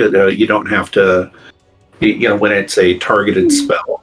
But if it makes it save, then, I don't think, it's not going to get blinded. So I'm just going to cast it on myself. And I'll be on light. So I drop my torch, and I've got a light spell on myself. So we're even more lit up here. And it may help. We have for what it's worth, I don't want to hold the hallway anymore. It wouldn't really matter for this creature anyway, because it's not a physical presence. Yeah. All right, Okay, so I'm we're going back to to do declare. our menu, light.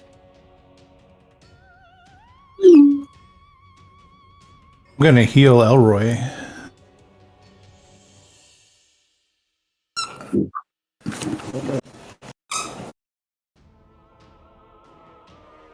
All right. Okay, so based on the amount of light here, I'm just going to describe this as you can see a shadowy mess, think of this as like a collection of shadowy limbs and things reaching out and trying to touch upon Elroy at the moment. But as you've noticed in the past, this creature is not physical. So yeah, it's kind of right in the middle of all of you at this point in the melee with the group.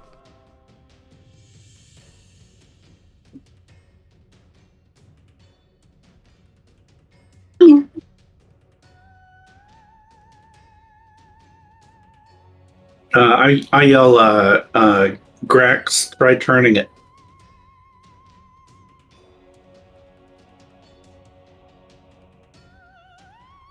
I already declared a different thing, but We haven't rolled initiative yet, so it's up to you. I guess I could freaking do the same. all right. I guess we could try turning it. It can't hurt, right? All right, I'll change. For what it's worth, I've only seen the declaration for Elamar and now Locke come through so far. Oh, really?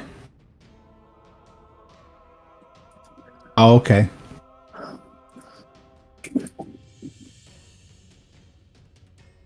All right, that looks like we've got everybody.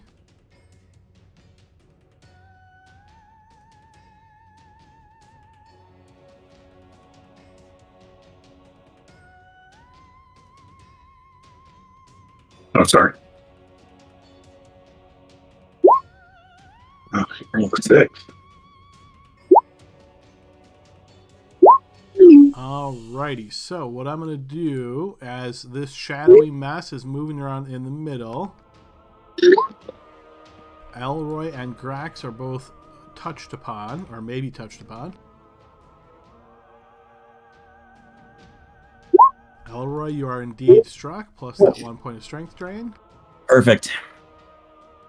Sweet. I could die. This next round I could die. That'll be so awesome. Grax, you are also hit for the 2 damage and 1 point of strength drain. So does everybody know how to do the strength drain, or do we need to do a quick refresher of how to indicate that on the sheet? Grax needs a refresher. All right, so Locke, you want to give us a refresher on that one? Yeah, to do strength drain, you just open your character sheet and drop your strength by 1. If you have percentile strength, it goes from percentile to 18, and then after that, once you drain again, it goes to 17. So, right, and any ideas or tips on where we should put the true strength? So, assuming it gets restored, we don't confuse what the real strength was. just put it in your character bio, or notes, if you can't remember. Yeah. Okay, fair enough. I'll rely on you guys to remember what your true strengths are, assuming you can get those restored.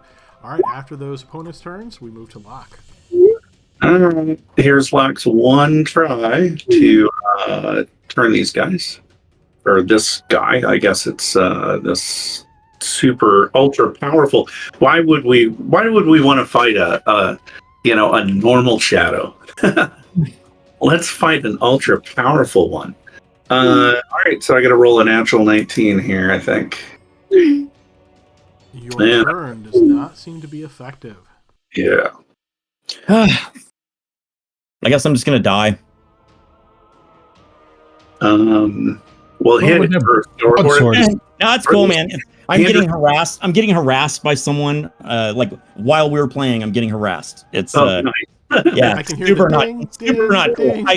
I'd rather my character be dead so I could just lay into them for it. Make sure you hand your sword to Elamar before you die. When I die, it'll fall to the ground, so you can grab it. All right, perfect. All right. Locke, if you want to EOT. Yeah, EOT, sorry. And then Here we go. move to Grax. Come on, buddy. 16. Mama's feeling lucky. Grax, you are also not successful. Damn it. How did I know you would say that? EOT. Elroy, no pressure or anything. I mean, I kind of am actually looking forward to this guy dying. He's got the worst luck ever. Okay, so can I change my mind and turn them instead and fail also? I assume that's what you had declared. What did you declare? I had declared that I was going to stick it with a sword I'm not proficient with, but since I'm going to die next round, I might as well try to turn if I can. So changing your... I think because you're on low initiative, remind me if I'm... I'll just take the attack then. Yeah, I'll take the attack. Okay. Here we go. Watch him hit. Yeah, I mean, technically it ends up in a go last situation unless it's... whatever, man. I'm seriously done. So. Probably got a better chance of hitting it. There you go. Oh, you would have turned it. Slash out, and when you do, and your blade connects, you notice this figure lights up momentarily as the magical blade strikes through, and now you can see clearly there are two independent shadows right on top of one another. There's two shadows right on top of each other. And you have injured one of them. Those little a-holes. Oh, I need Alright, I'll EOT. go ahead and EOT, and we will move to Elamar. All right, Elmar, hit one of these things, and let's see if it works. Okay, Woohoo! so I assume script does not take into effect immunities. Yep. It does not. Okay, so as That's you a good slash shot, though. into this creature... So I'm just double checking, but I'm pretty sure you have to have a magic weapon to hit these guys. Yes. Yep, so I'm going to restore that HP. Correct. Oh shit! We're really gonna have to fight these things with one magic weapon. We're gonna Can have I to run. hand it? Yeah. So, Yeah, what's the process of handing a sword over to somebody? It's a major action. Yeah, I think for- I'm just gonna drop it and for you and them. turn them since I'm gonna die. Okay, well, Elamar, go ahead and EOT. We'll get there in a moment. and I. Oh yeah, yeah. So Oh, Vether. I should do that. Okay, Vether. I'm gonna try to light a candle. Okay, so I think you have Bastard Sword in hand, lamp in the other. I would say you can clearly see them, so with your lighting a candle, are you hoping that's going to have some kind of special effect? I'm gonna try to touch with the candle next round, but right now I'm just dropping the sword. Oh, Pulling out a gotcha. candle. Okay, so you're going to try fire. I see. Mm. Dabble? Okay. All right. So here I'm gonna say I don't think we have the weapons to fight two of these guys. Maybe we could deal with one, but I think the main thing is make sure you grab the sword if Elroy's dropping the sword. We need to take that sword with us, and we need to get out of here, I think. Well, if I flee, they're gonna attack me and both drop me, so I can't do that. Not one fast either. Remember, everybody's going to flee at the same time, so they've been attacking me nonstop exclusively. I don't think that's gonna change. It's just been fate, if you've been noticing. So, I don't believe my character believes it's being targeted well, by. that's fair. Based on what's actually happened, I'd probably believe that too. Yeah. Yeah. okay. Well, it's up to you. I'm just trying to figure out if there's a way for me to drop it and have it be usable to somebody since I'm going down. So we're backing. Would we away know with- if healing we're spells drawing? hurt them? What do you say, Grex?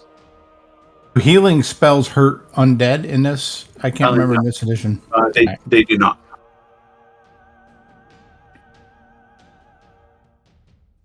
Yeah, it's not that channel stuff. It's not that negative positive channel stuff. So, is there for my declaration? Since this is my last round to declare, I am going. Dave, I need the help with regard to how to hand the sword off. Is that all I can do? Is to hand the sword off to someone like Elamir? Yeah. Okay. In that case, so I can't turn undead. I can't. Correct. I mean, drop you it into someone's hand. You can say, Elamar, I'm dropping the sword, and drop the sword. Elamar can say, I'm picking up the sword, and you that can. just makes them go on low initiative to retrieve something from the ground right in front of you.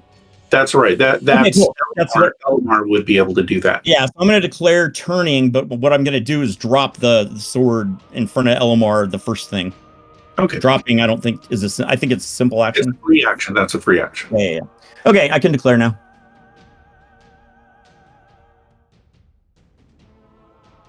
Well, in that case, should I Turn on- declare that I'm grabbing the weapon?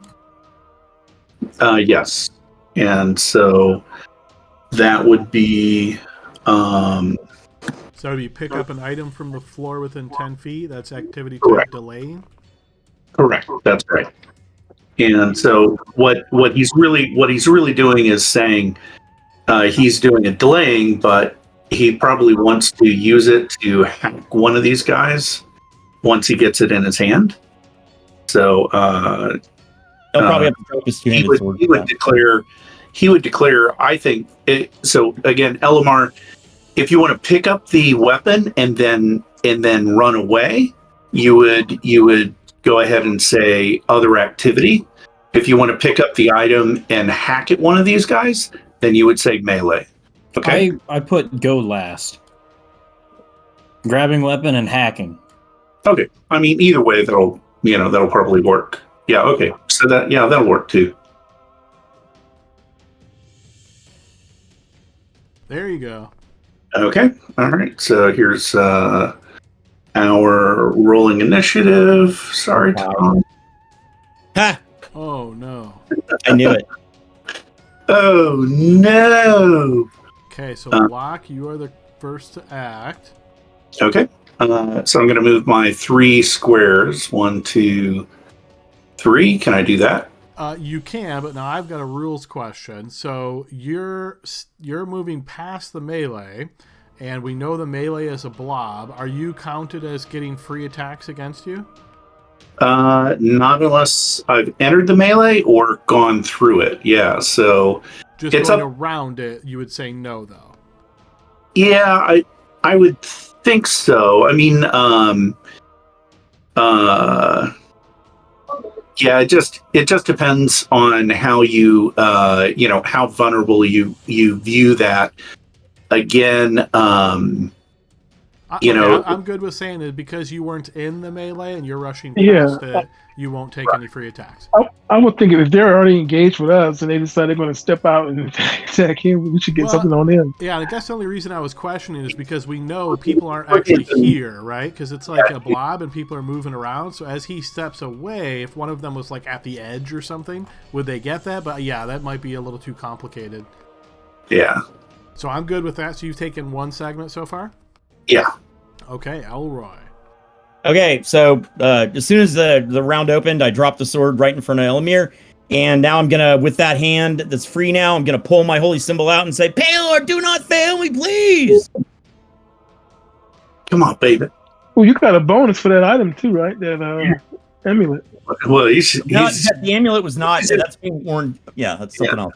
You can do the 5% deity intervention bonus. All right, so turn undead. Here we go. Unfortunately, does not work. I would not expect anything to change. Yeah. Let me do for you. Said unsurprisingly wrong. All right, Grax was casting a spell. Okay.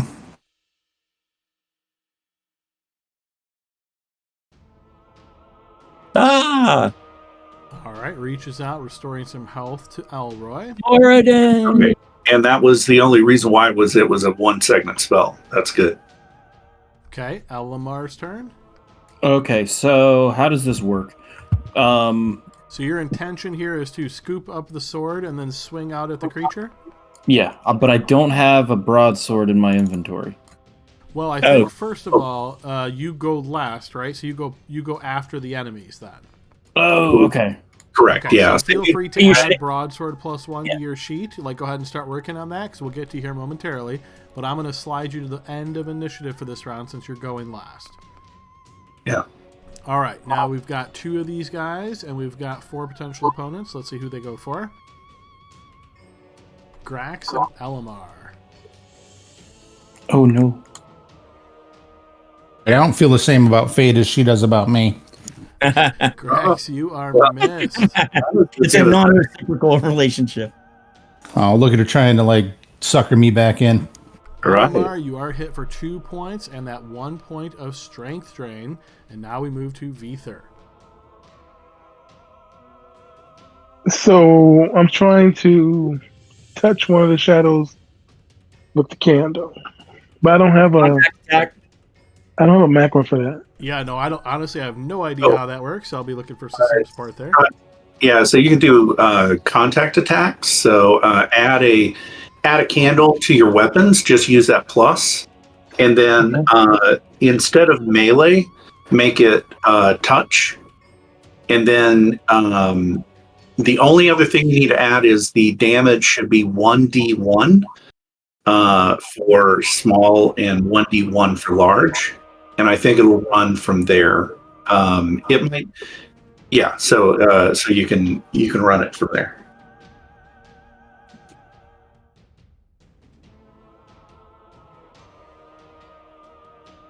Or you can just roll a 20-sider and No, I think he's got it almost in here. So I think the only thing you got left to do here, Vether, is damage 1d1. Yeah, okay, there you go. Perfect. touch attack, you've got that correct. And yeah, I don't think large will matter for this, but you could put the 1d1 in there in case you use this in the future. Trying to light a giant on fire or something like that. But yeah, I think you've got everything in here. Yeah. Okay, what do I touch to get out of it there? Do I just click out? Yeah. Yep. Yes, if you've added everything, you should be good. If the menu's open, there's a gear cog icon to expand or collapse. Yeah. So just Look at that. There it is. Boom. Yep, there you go. You got it. Did it work? All right, nice. So you stretch forward and touch upon him. Why do I feel like that didn't actually apply it? I don't know. I think it's funny as hell. If you click on him, you should be able to see whether, because sometimes it doesn't update the hit points. Oh no, I guess it did. Yeah, I went back, scrolled up the chat. So the broadsword hit for 6, and this is one more, so 7. Yeah, he's missing 7. So fire works on incorporeal undead. Yes. What I'm reading from the stat block, I would say yeah. Yeah, but it does 1 point. Correct. Yeah, well, I can do 1 point with 1 torch all day. Well, not all day, but I was gonna say I don't think all day. All right, Veether. So yes, you have successfully struck the shadow with the candle and burnt it a bit. Go ahead and EOT, and then we move to Elamar. So Elamar, have you had a chance to add that broadsword +1 to your sheet? Yes, I have. However, for non-weapon prof. Yeah, that's what I was gonna ask. Where do I do that? It should be a box that's kind of in the middle of your weapon description. Yeah. So basically, it's the NP. I see. Yeah, so there's a little checkbox. There you go. Yeah, do the checkbox that says NP. -2 next to it. Cool. Yeah. It auto added the -2. Yeah. And then how do I add the +1? In the magic adjustment, just to the left of that box that you click, put a 1. Yeah. There you go. Nice. Cool. Okay. All right. I'm making an attack out of this guy. Kapow. Let's see if you kill it, then let's fight these guys. You strike solidly Nice. into the creature with the magical broadsword, damaging it badly. You can actually see shreds of darkness get torn away and fade off into nothingness.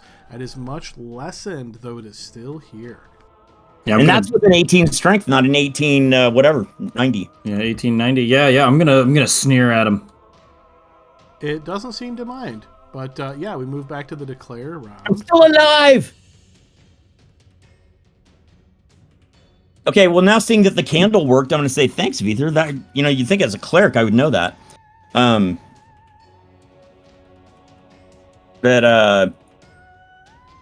use a torch. It says weapon data missing error. Actually, hold on. No, so I failed at turning them again. So just Is there declare it again there, Elamar. If you see that weapon data missing error, just re-declare the same thing you just did, and you should be good. Yeah, Locke, go ahead and take the rest of your movement. Yeah. So I am not fully running away yet, I guess. So I'll move there, and I will stop. Yeah, this is where you wish you had prepped a magic missile, huh? Yeah.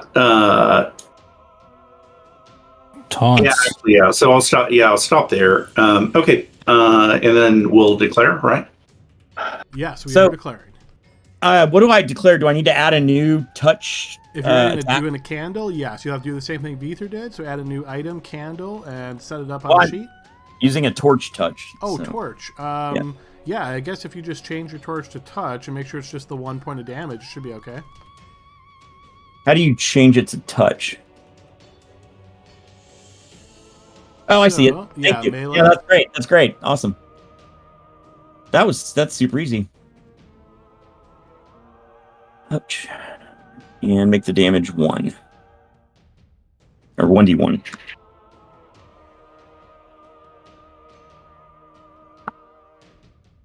So if you have a flaming torch and you use that as a weapon, can I get a little bit of logical advice as far as whether it's just the 1 point of fire that's doing the thing, no matter how hard I swing the club?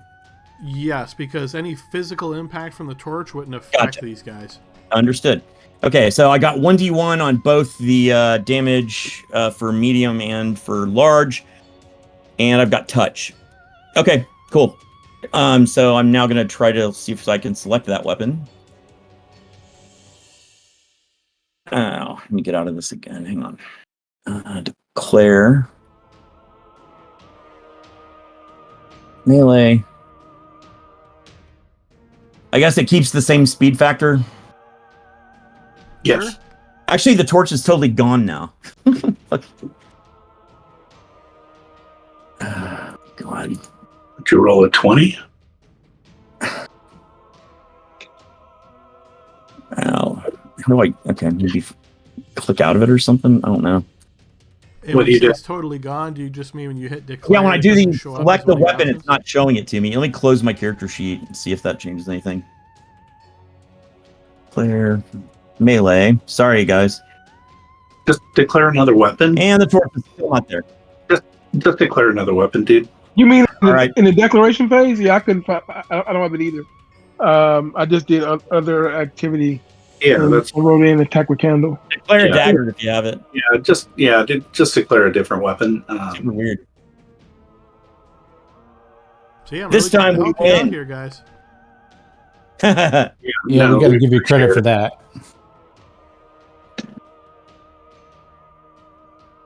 All right, Grax. Okay, casting the spell again. Must be a 1-segment spell. Yep.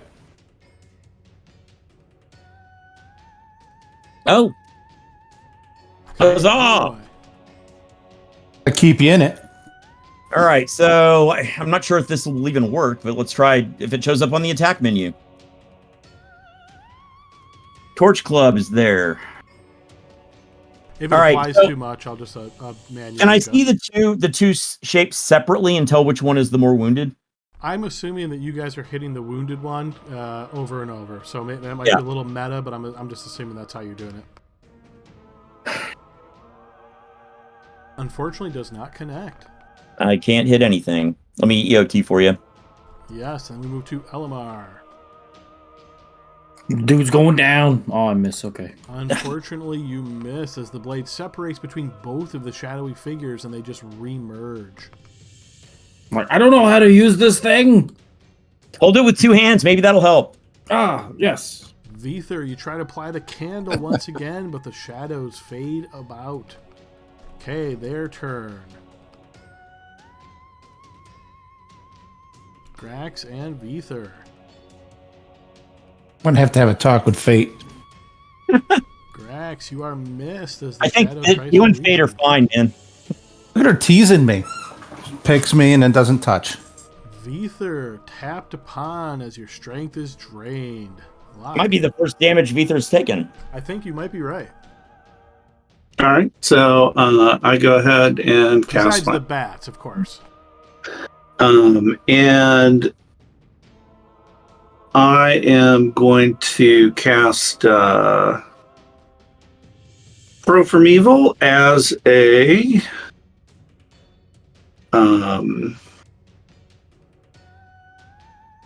Pro from Evil spell. No, I'll cast it as a cure spell. I think that's going to be needed. Yeah. Okay, so I can't. I agree. It's bad touch for sure. Yeah. So what I'll do is I'll cancel that, but I'm just casting it on my hand. So I've got it on my hand. I'm gonna EOT, and then if you can remove the aura and immobility, that would be great. Okay. And we are back to declare. Is there did somebody put a torch on the ground? Yes, there is a torch on the ground right here. Okay. You can pick it up and Get it. attack in the low. Yeah, that's going to be a special, right? That's going to be. Get it?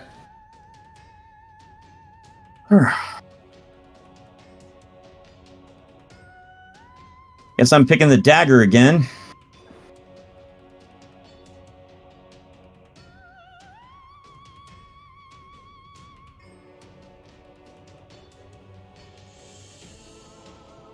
always wondered how you were supposed to hit an incorporeal creature with holy water. Yeah, that's the thing. I don't think you actually can. You can splash them.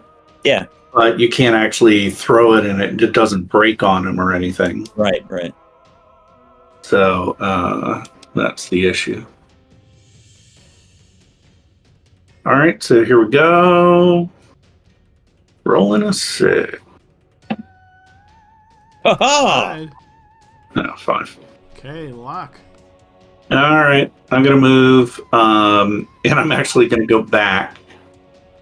So 1, 2, 3. It's just I do figure someone might be coming up to get that torch, and I'm going to heal them. All right, so you're holding a glowy hand of holy Healy energy as you approach that way. Yep.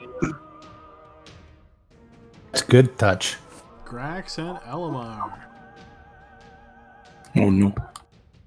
Grax, you are missed. Now, She's a tease. She's a tease. Totally.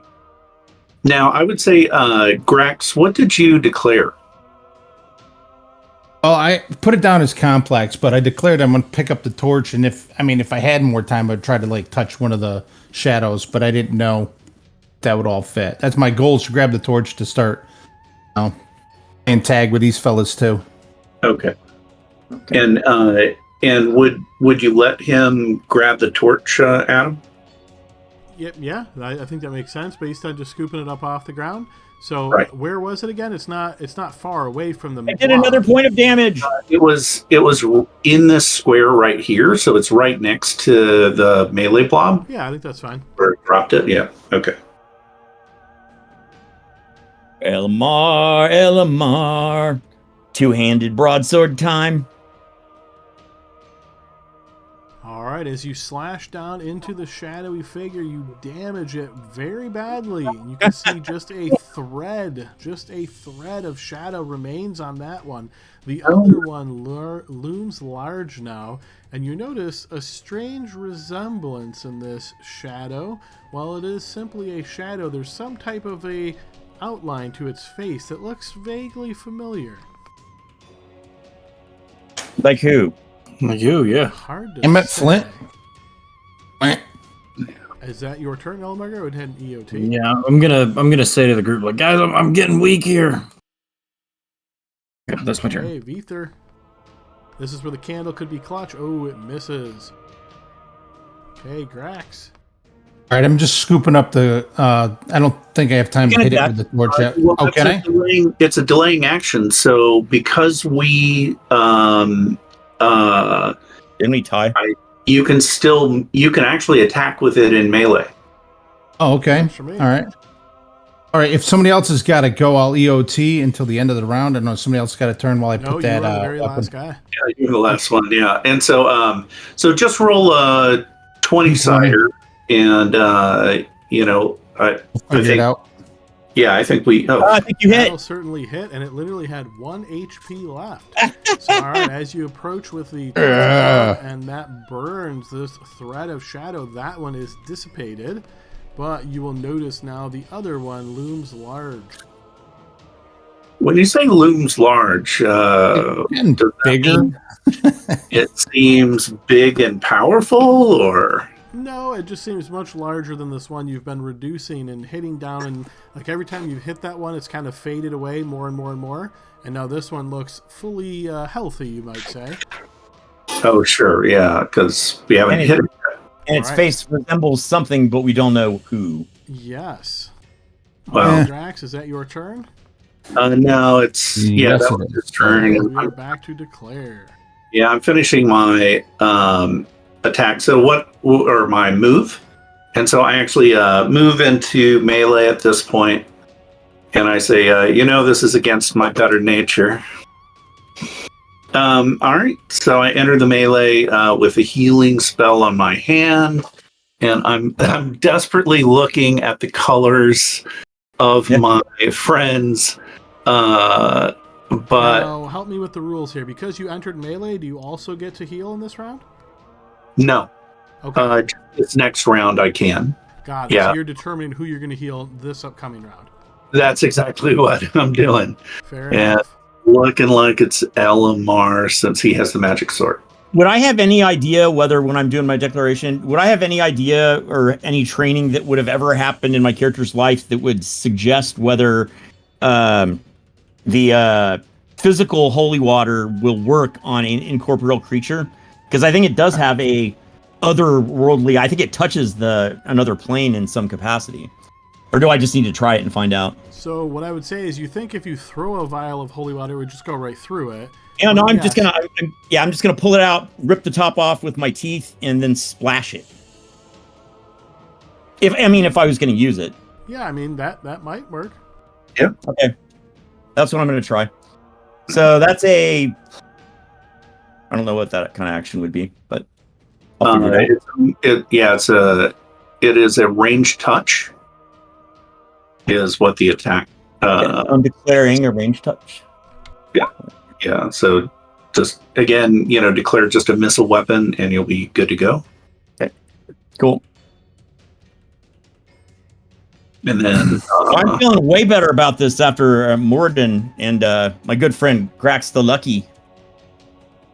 It's good to have friends. Yeah, That last heal was a good one too.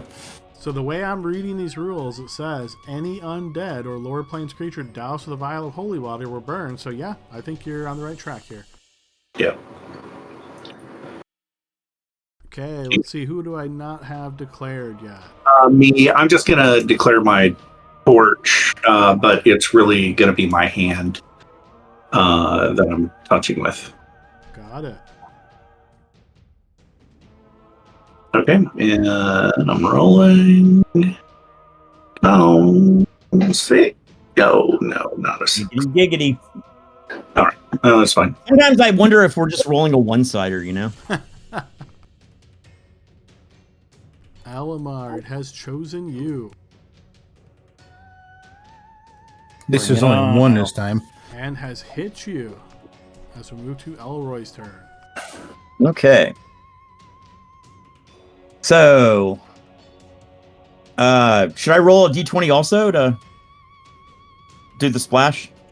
So it says, vial of holy water can be thrown as a small splashing grenade-like weapon. So I assume that would be an attack roll. Okay. Yeah, range touch. So just if you don't have it on your sheet, just roll a 20-sider. Yeah, I'm gonna do a 20-sider, but I'm saying splash the holy water. Make it rain. Make it rain. And then Okay. Aha! So I'm pretty sure that's going to miss. So Exactly. when you miss, it will cause 2 damage, it says. So Right. you splash it, you don't get solid contact where you wanted, but sprinkles of it do hit the creature, wounding it slightly. I'll end my Turn the turn. torch. Help by Expensive. 1. Okay, Grax. All right, I've got the torch on my sheet now, so hopefully this will work. Yeah. And it's a Did you change it to a touch attack? touch attack. Yeah. Touch. Okay. Haha! You connect with the torch burning at this dark, shadowy mass. Grax is a badass. We're gonna fight these shadows doing 1 point at a time. All right, I'm casting my spell on Elimar. So here we go.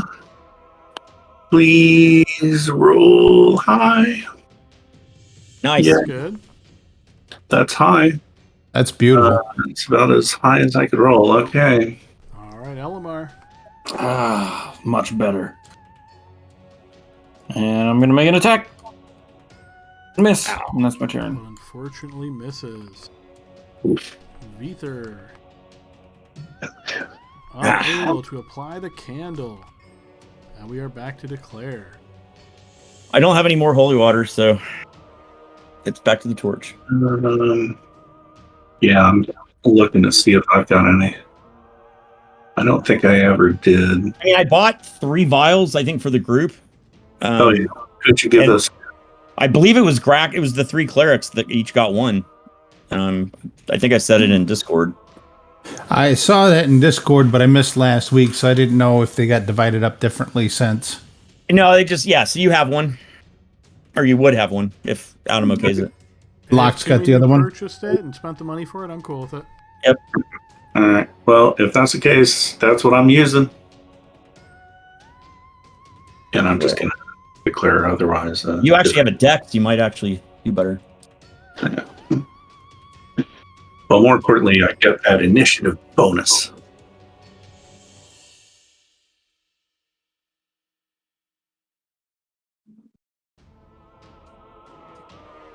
There you go. You really are trying to help us, Adam. I'm telling you, man. I'm trying.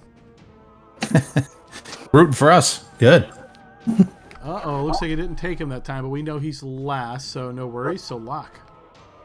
Okay. Rain! So here we go. I'm just going to roll a 20-sider. That is a +2 to hit. And I think its AC is 10 from what I saw. It's So 7. Oh, 7. Okay. And so AC 7 for me on my matrix is a 13 minus 2 is an 11. Okay. So you need 11 here. or higher. All right. 11 or higher. That will connect solidly. Go ahead and roll a 1d6 plus 1. All right. So here we go. 1d6 plus 20. Oh, it Whoa! splashes and hits him for way too much. We're He is still alive. wounded by that splash, though. Was that too much? Okay. Yeah, unfortunately, I hit an extra digit there and at minus 55 instead of 4. Oh, No, the holy water didn't do 55 points of damage. Not this time, no, unfortunately. my holy waters are extra holy. That's some high quality H2O. There you go, nice. Only the best of tap water with spellcast on it from Red Tower. Made with glacier water. All right, Elroy, your turn. Now, when I splat, does it look like he has a beard? Does it look like he what? Does the shadow look like he has kind of a shadowy beard? Yes. Okay. Grax. Beard. Okay.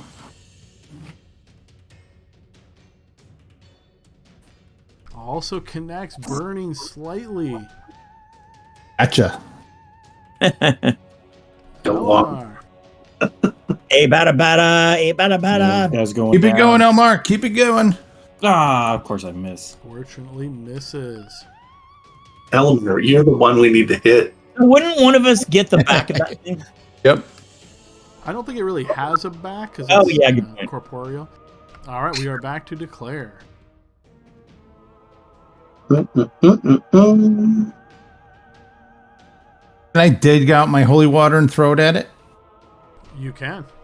Flash. Okay, so, and just what do you put down for that missile, right? Yeah, what did you just do? Initiative. Look?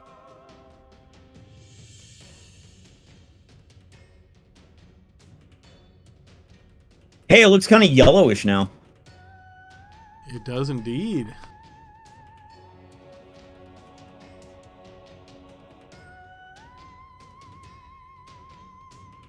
This is one of the, see? This is one of those drawn out situations, but yeah, you guys are definitely slowly draining its life force. It's one way to put it. It's unlife force. All right, Grax. Will that? Okay, I'm just gonna throw. So I'll just roll the D22, and I got a Yeah, that plus. I got a D20 plus your dex, which is 2. So you need 11. Nice. That will connect. 1d6 plus 1.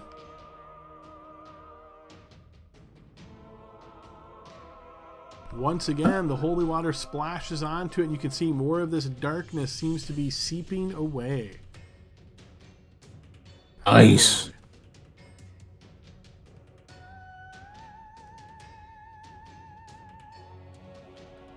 Oh! Once again, burning just little bits of the darkness.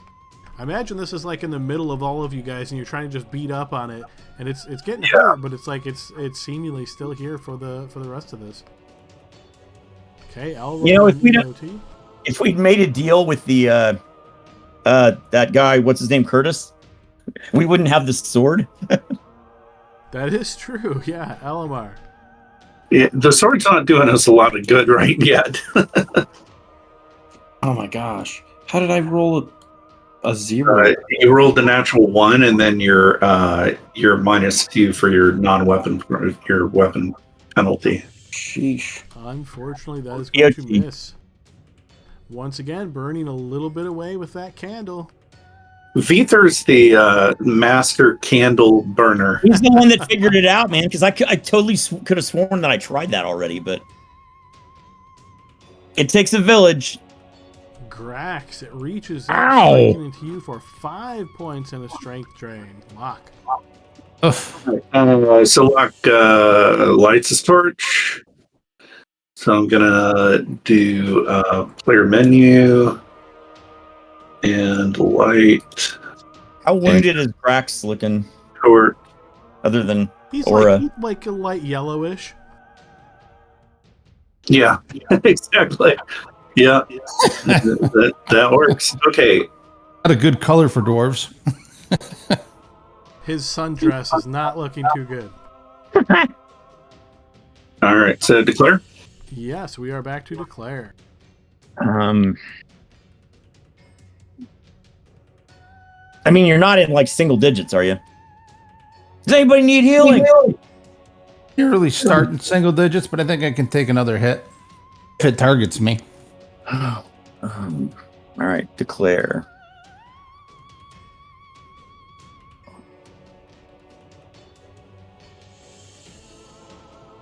Definitely don't want to die to this thing.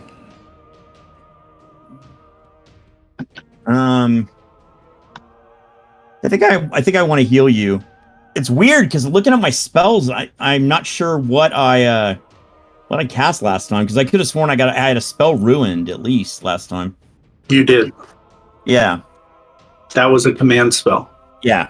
So I still have another one left. You got ruined. You didn't cast it, so you can just go on your sheet and turn it to a 0. Okay. All right. Well, guess I'll just attack then. Melee. And dagger. All right.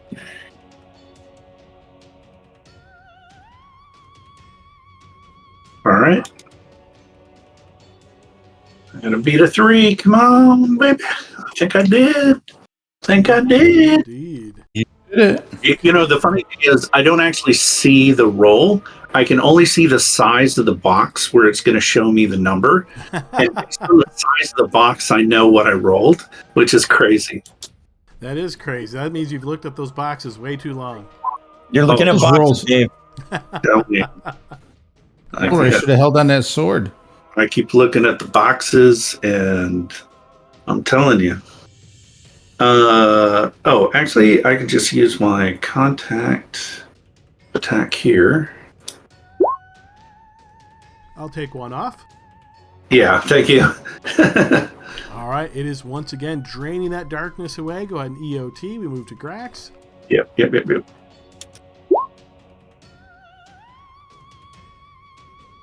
I'm like, Elamar, do it. Grax unfortunately misses. Go ahead and EOT. We'll move to Uh-oh. Elamar, it's all for you, buddy. All right. It's all for you, Damien. Oh gosh. Unfortunately, that is going to miss. Vither once again with the candle bop. Oh, it looks red. Candlemaster. It is indeed red. But now, Lock, you have been chosen. oh no! It's not a good thing. Yeah. And strikes you for 4 and 1 strength drain. Back to declare.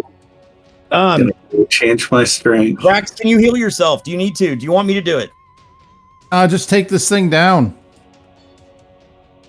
All right. I hit missile. I'm gonna redo that. Adam. Yep, feel free.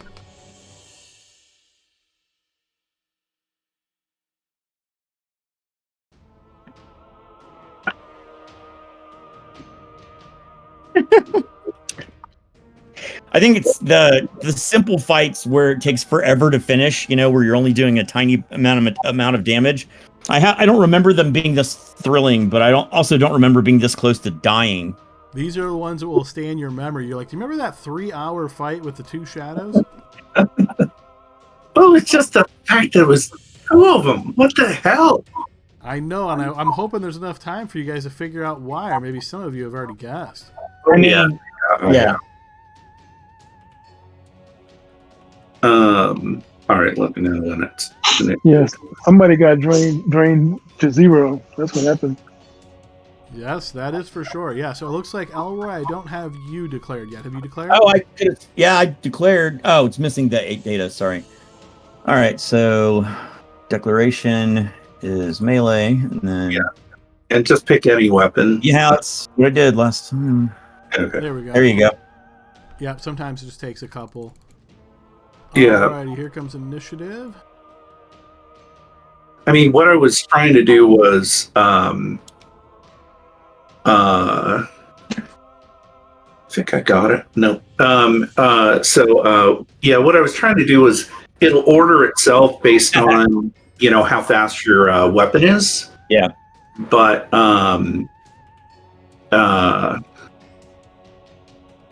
if the server is this slow, I don't think we're getting enough benefit out of it to make you choose your weapons. And so I think I can go back and change update turn so it doesn't ask for the weapon. That will certainly save a lot of time with weapon misread. All right, 2 more touches. The shadow is just barely there. Burn its eyes out!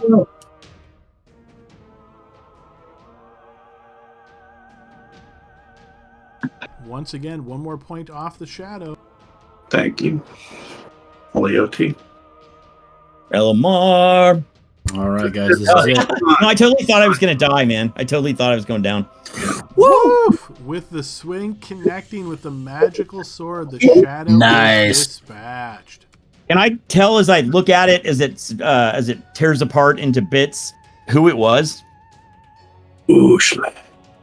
Yes, as Locke says Ushlux, this sounds correct to you as you realize the outline of it did look vaguely like Ushlux. Even after he gave us all that good advice, too. Whew. All right. You guys have, I'm doing air quotes here, survived. And yes, you see looking around you that it is quiet at the moment. I'm sorry, who's Ushlux? Who's that? Ushlux is the guy, Go ahead, sorry. Oh no, I was going to you go ahead and tell. Usually it's better coming from a player character. He's that guy that we talked to, the one that was looking at the boatman statue, the bearded fellow with the mace and the chainmail, I totally thought you were going to stir stuff up with, but when you chat. The old guy? Yeah. Yep. Yeah, the old guy. His dead body with all his stuff is somewhere around here. I don't know that I'd bet on. I wonder how he miscalculated. He's the one that told me that they couldn't get out. I wonder what happened to allow them to get out. Yeah. Dummy probably let him out. I would say I doubt it.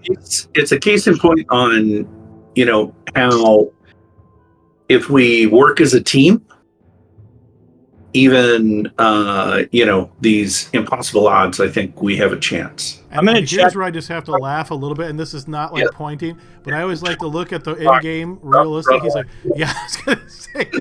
Locke's like, you see, guys, we work as a team. He was halfway down the hallway. That's how we do it. Thanks, As soon as I saw you kill that first one, I was like, well, I'm not going to run because they're going to kill the second one for sure. Oh, I love it. That's awesome. Once the first one went down, I was happy. Yeah. Yeah, I totally thought I was going to be either a corpse or a. This is found money. Yeah. Now, if I wait 10 minutes, I'll get 2 of them that were like unwounded. Can I check Flint's body? I would like. Well, yes. Yes, Flint. That is indeed Flint, and his body. I'll cry as I look down at it. Can we take him and bury him? Yes, you can take his body. He has everything on his body that would not have fallen off, such as anything held in the hands, like maybe a magical dagger, for example. But anything else on his body is still there. Grax, do you have a spell to heal yourself? I do. Do you want one of mine? I have 2.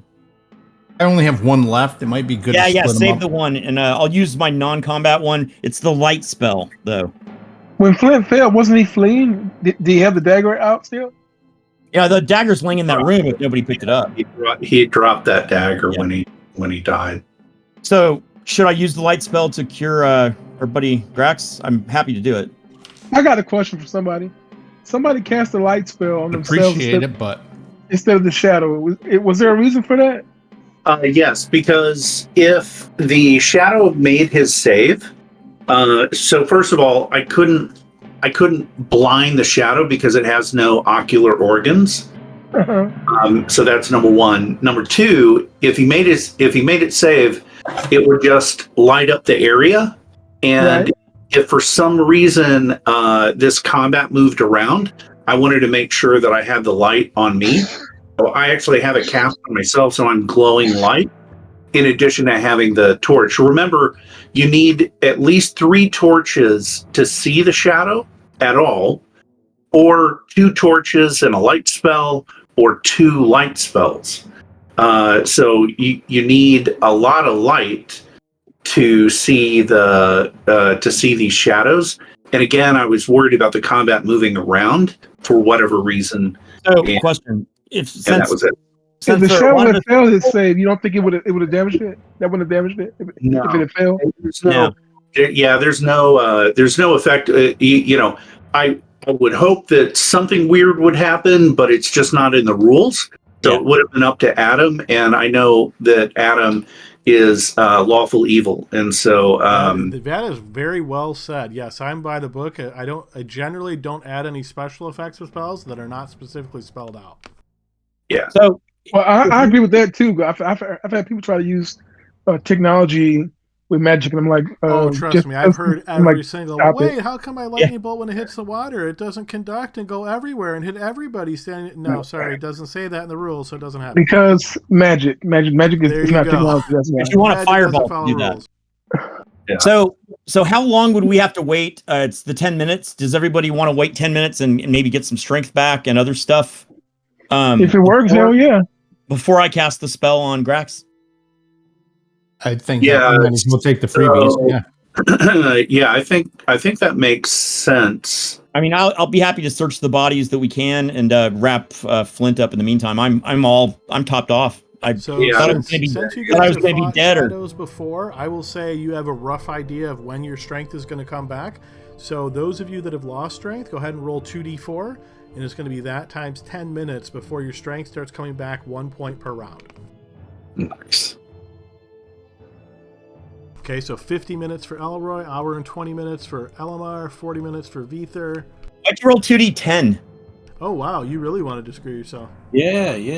Let's 2d4. try that 30 again. minutes for Grax. 50 I'll just minutes for Victor. I'm going to do 2d4 times 10.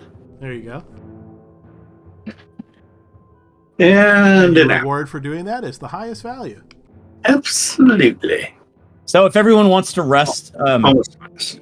and get that hit point back, I think that's probably the best way to do it. And I know you've got skeletons that are probably going to come back, but I can search the room in the meantime. Nobody. Stay out of that room to the east, the northeast. Let's just make sure we do not go in that room. The one with the gas. Yeah, for any length of time. I think I thought it took about 3 rounds, but It took 3 people to go in there. okay. Either way, yeah, I was just And like, just to clarify, as Flint's body is here, you guys look, the dagger's not there, but the rest of his stuff would be. Is there anything of significance that you're trying to look for, or anything of, say, basic adventuring gear that he might have that somebody's interested in? He had a crossbow. I mean, I guess I'll just look through his stuff in the brief time, see if he found anything that he didn't tell us about. Maybe. He does Yeah. have a key listed here. So if Oh, somebody a wants key. to take a key. Yes, from the prison room. And we have a From locked which door. room? From I think it was one of these rooms here. There was a key sitting on a hook. on a hook. Yeah, I thought you had another. Gotcha. That is actually, so that key was from this room here then. So that's the one that was sitting on a hook. And this is where you believe the red orc had come from. And I think you guys already tried that key in this door in this room and determined that it did not open this door. Correct.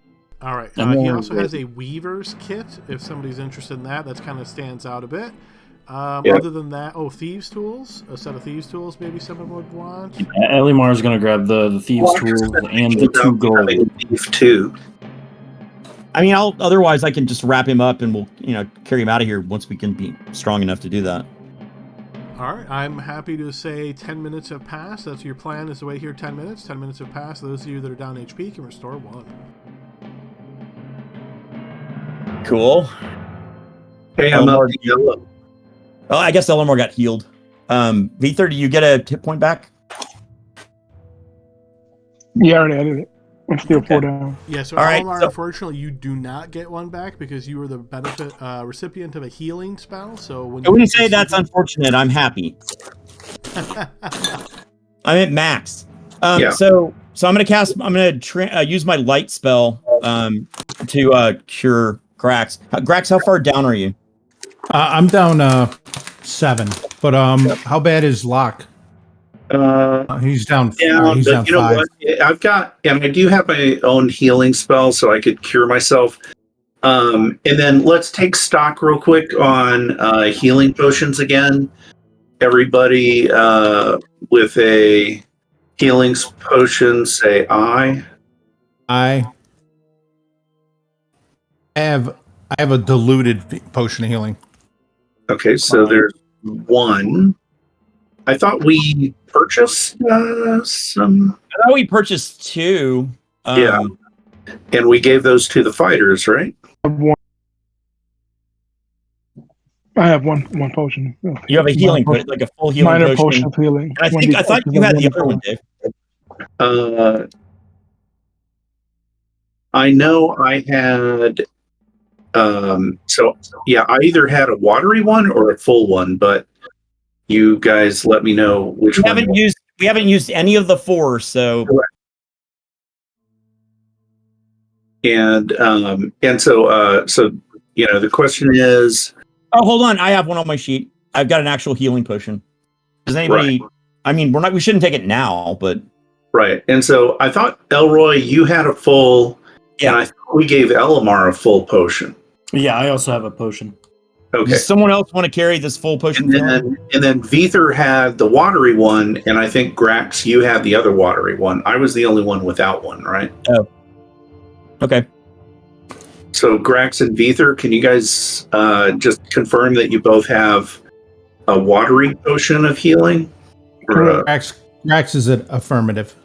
Okay. All right. Good. So the only thing that I'm thinking is, again, like anything, just getting out of this place, is super dangerous. Yeah, those crows really freak me out. That said, I'm kind of thinking that behind this locked door is Ushlex's rooms. Yeah. Or room.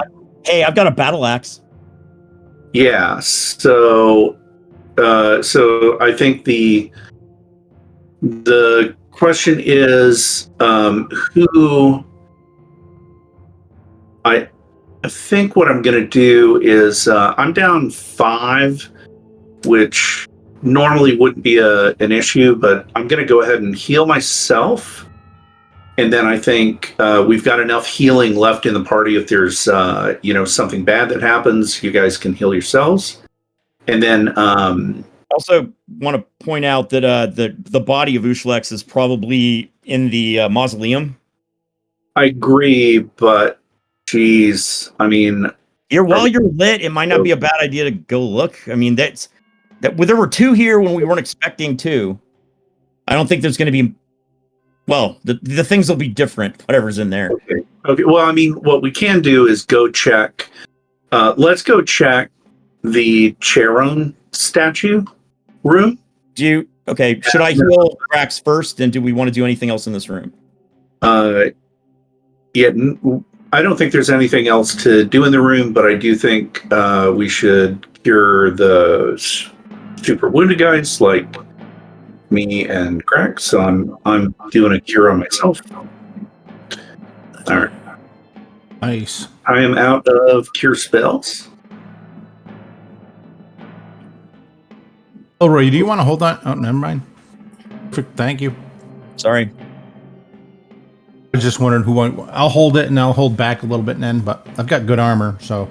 Yeah, I was going to say, don't pull back. Does anybody want this torch that I've got? Otherwise, I can put it out. And No, we should keep as many torches lit as possible. it's just I've got a light spell on me that lasts 70 minutes.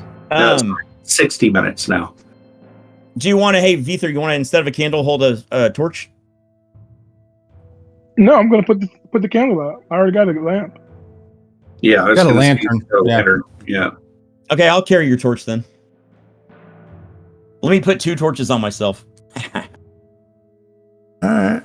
I got 15 minutes, so I thought about fighting with 2 candles. I was like, you got a really good dex. You probably could go 2 weapon fighting style with candles. Oh, what are we doing?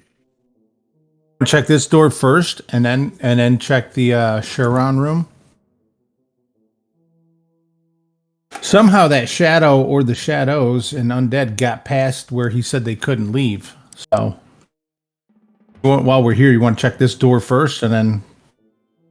I think what he's saying is just in case there's other shadows around, which Lord help us if no kidding. Paler help us if there are. But well, if it's true that some of the bandits actually came down here, and these damn things have gotten out of their mausoleum that they weren't supposed to be to get out of, then there may be. I'm led to believe that Elroy was correct. He said he did not see any tracks that nobody had been down here. So I'm thinking maybe I just saw the wrong thing. And so why don't we go check the Chiron room, see what's going on there, and then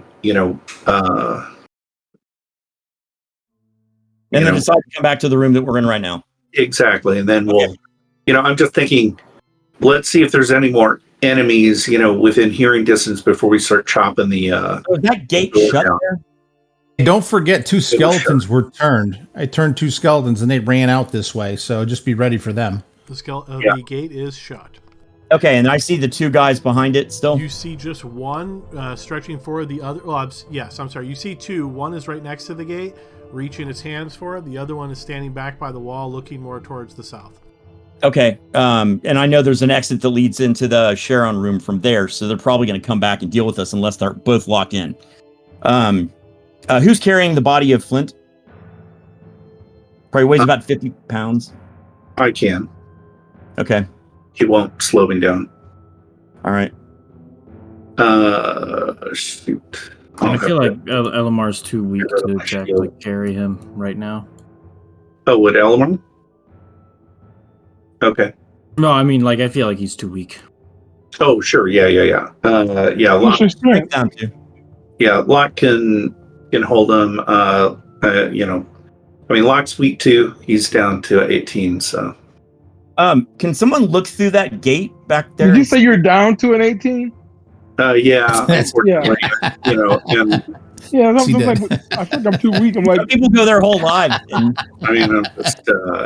Are we pushing forward? Because they're going to be, if they can get into the room, the Chiron room, they're going to come for us pretty quick here. Super dejected. Well, let's make sure we got enough light up front so that if we, I got 2 torches. we're not surprised. I got a torch behind you. All right. You got 2 torches. All right, that's 3. So just as a quick reminder, I want to make sure for visibility purposes, you notice to that east, there's ascending stairs. There is a trapdoor on the ceiling there.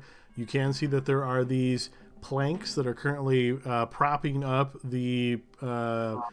think of this as almost as like the infrastructure that holds up like a mine tunnel.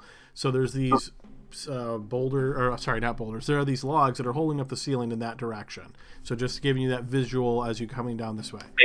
My assumption is that is where that hole, if we kept digging, would lead us to.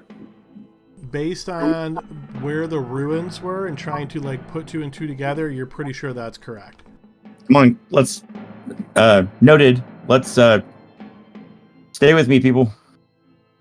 Right behind you. Whoa. As you get to here, Elroy, you notice a bloody body is lying on the ground here. Is it him? Can I tell who it is? It certainly looks to be Ushlux. Yeah. I'll enter the room. There we go. Now the question is, how did he get that way? Yeah. Well, I'm good at forensics, so I guess I should take a look. Keep away from the south. Yeah. Messing with stuff. There's a gate there. Okay, yeah. Woo. All right, so they are locked in. You notice this one comes forward and reaches forward, trying to grab at you, but once again cannot reach. Brains. What's on his body? Yeah. Elroy, nobody move tracks, my friend. Oh, yeah. Yeah, I'll look at tracks. This room wasn't that dusty, though. I don't recall. Go ahead and give me a check. It's a Hail Mary, but... Yeah. All right. Can't hurt. Check. Line tracks. What I'm interested in to see if there's anything hoof-like in the blood. Oh, like that bull statue came to life? Yeah. Is that good enough? It is, yeah. So what I would say, you search around this area looking for tracks. There's certainly quite a lot. You do notice bloody prints that you assume to be skeleton prints. It seems as though they've probably stepped around in the blood, and then they've walked around. It's kind of all at different areas. You notice the skeletal digits leaving these sort of blood impressions in the ground. You don't see any kind of hoof imprints or anything like that to cause concern. Okay. And then, all right. Can we see wounds on this guy? If you wish to approach and actually inspect him, yes. Right now he's kind of just lying there, and he's so bloody, it would be difficult to determine from a distance how he died. I'm going to close unless somebody stops me, and I'm going to move. I'm asking Elroy, do you see wounds on him, or was he... I have to get 5 feet closer to tell, man. Okay. I'm gonna move over to this and just take a look down this passageway with my torch. I'm stepping up to it. I've got this passage covered down here. Okay, so safe to assume here, Elroy, you're approaching with both of your torches. You're going to put one of them down and start rifling through, like pulling back his cloak and trying to determine how he died here? Yes. I loot him. And the torch I put down has a collar on it, so it doesn't go out. Okay, fair enough. So you set the torch down, you pull the cloak back. Yes, you notice that he has been clawed many, many times. Far more times than it would take to actually kill him. You get the impression that a combination of skeletons, and then assuming you're familiar enough with how shadows are created, likely the shadow was the killing blow, but the skeletons really did the bloody work here. As far as looting him, he is wearing chainmail armor, very much soaked in blood at the moment. He has a heavy mace at his side. He has a sling at his side. He has a coin purse at his side. And you also notice a key on his belt loop. Take it all. I'll hand the key to whoever, to Grax. Okay, you can add Ushlux's key to your character sheet. Nice. And we're taking all of his stuff, even if it has blood on it. Sure, yep. So again, chainmail, heavy mace, sling, and sling bullets, and you will find a coin purse. I assume you're opening that up to see what's inside? Sure. Yes, you were able to find 125 gold pieces inside. And just for accuracy's sake, it's Ushlux. Oh, sorry. No, you're good. Scratch, huh? Does he have a holy symbol on? Searching through him, yes, he does. This looks like it's actually tattooed at his neck. And this holy symbol, you see, it appears to resemble the god of death. So a skull and a scythe. I'm not going to cut a tattoo off a guy, so... Yeah. I believe it is Nerl. Yes, Nerl. Yep. Yeah. Well, I guess it's a little late to burn him. Yep. But let's go check out his room if we think the key goes there. Adam, can I evaluate that heavy mace? Sure. You mean as far as combat effectiveness, or whether or not it is worth anything? General value and combat effectiveness. Using my Moradin training in the forge. Okay, that is, and remind me, does that detect anything special, or is that just again mechanical in nature, like how much damage it does, that kind of thing? I'm just using that for quality of forging. I mean, it doesn't give me anything some magic special. items require meteorite steel and stuff like that. So I think some magic items could be identifiable that way. Or I just want to see if there's anything unusual or outstanding about it, or if it's just like a standard run-of-the-mill iron mace. Okay, yeah. So as you pick up the heavy mace and kind of look at it, I would say it looks to be of master work kind of craft. So think of this as, you don't see anything that is obviously magical about this, but the level of quality, the forge, whoever actually created this, you can tell was very, very good at what they did. And it seems like they've weighted it perfectly. All the edges are exactly sort of even as far as the size, the weight, the heft. It's a perfectly crafted heavy mace. we should head back and check out his room, guys. Yeah, guys, we've got a few minutes here. 5 minutes. Let's go. Maybe we should get up to the north. We're definitely gonna need Grax with the key for sure. Yeah. Is it all right if I hold on to the mace as well? Yeah. Sure. Yeah, I can't carry all that stuff, so. Well, I can actually use a mace, so. Yeah, so can I. But I mean, actually, maybe I can't because I always miss. Now, Maybe I just had a dream that I was proficient with weapons. and you did use that broadsword first, right? Broadsword, I'm sorry, y'all. No, Then so you I got start rolling 20 when you put it down. That's what we expected. It's just let's be careful about who uses the mace first. Yeah. Do we want to do anything at this door before I try the key? Listen at it, maybe. Yeah, well, I'm gonna step away from it, just in case. I'll step away. My ears suck. Oh no, you're the best hearer. Yeah, but I haven't not like thief hearing. Grax has thief hearing. He's got 20%. That's better than anybody. Is it? You rolled a special Hearing. roll, yeah. So you're kind of better than all of us. Okay. But yeah, if you don't want to listen, we can just open it. Oh, no, I'll definitely listen if I'm I just want to make sure that I'll take my helmet off and listen at the door. I guess I'll listen too if he's going to listen. Grax, you don't hear anything. Okay. Elroy, Yeah, mine do not hear anything. mine is just 10%. I'll drop my gnome and I'll pull out my bow. I got turned around. Where you guys at? That's my thing. I will fast forward you, Ether. Yeah. Thank you. Yeah. There you go. I like that. Scroll up a little bit, Ether. Yeah.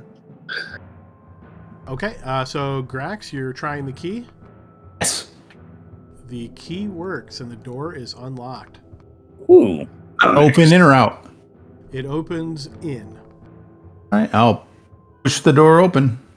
Okay, you do so, and you notice a short hallway stretches off to the west. All right. Does anyone want to take over the point? Yeah, I got it. I'll step I'm aside and looking let at you the in. floor as I go. I've got 2 torches in hand still. This may actually be. Or do we stop here? Or, no. Let's see what's up there, because if it's stairs, then It's we're stairs. looking at the way down. Are they going down or up? You see a spiral staircase leading down. Oh boy. Okay, so that's how we get down. Okay. So good. We don't have to go through the mausoleum to actually go down. Well, we should lock this door if we're going to leave. Do we want to Maybe. search the pool and call it a day? Oh, There's something creepy in there, but yeah. cool. Yeah, something looking at me. Poked Yeah. it with a stick and something I don't like water. blood-faced thing looked up at me. I mean, we can at least test the depth. I mean, I've got who's got the longest weapon? I mean, we can see how deep it is. I don't know. What? How deep? I'll get closer to it. Or do we want to do this next game? I can just tell you quickly that the pool is not very deep. It's about 3 feet deep. Oh, okay. The water So- is very murky, though, so you can't see that. So I think you guys tested this last time with a spear or some kind, and you were able to Well, I try think we that. tested, but I didn't know if we like actually drug it along the whole bottom to see if there's anything that moved. You did not do that, no. Oh, yeah, we can do that then now. Okay, Or so I essentially can- you want to spend like 10 minutes or so just kind of jabbing at the bottom and stirring it up, seeing if there's anything of interest inside. Yeah, sure. Why don't you throw that grappling hook in it and dredge the bottom? I mean, I think this will work. All right. What I have in mind, but we should lock that door up. I'm glad we didn't chop it down. Yeah, All right. yeah. I Actually, think move over and lock the door with the key. yeah, All because right. that's the thing. You close the door and lock it. Yeah. All right, so yeah, as we're at the end of our session time here, quick summary. So Elroy, you spend 10 minutes dredging the bottom, spend 25 minutes, that's the shadows. So if anybody rolled 25 minutes or less, your strength has returned. You find nothing of interest in there, no eyes, no little face looking out at you. Doesn't seem Weird. as though there's anything in the bottom there. So as you guys have survived this very terrible encounter, give me an idea of what your plan is for next session. We're gonna bury Flint at some point for sure. Oh yeah, I go pick up my gnome. I know. I mean, I don't know if like meta stuff along the lines of like who was really. I know that Elamir was really close to training. Do we Yeah. want to And, get and back? that thing is, that's I have the money to pay I'm for good it. with us. We got a little bit of scratch with this guy's stuff. There's some stuff to figure out. Yeah, but all There's his stuff. probably a lot of. I'm just worried that there's a fight to even get out of here. Yeah, you know what which I mean? means So primarily, I'm just looking for high sort of overview. So is it your intent to like bunker down, rest up a bit, and then exit out of here? Is that what I'm hearing? Yes, and when you say rest up a bit, only so much as Like letting strength return, for example, yeah, if you're waiting, another That's right. 30. Okay.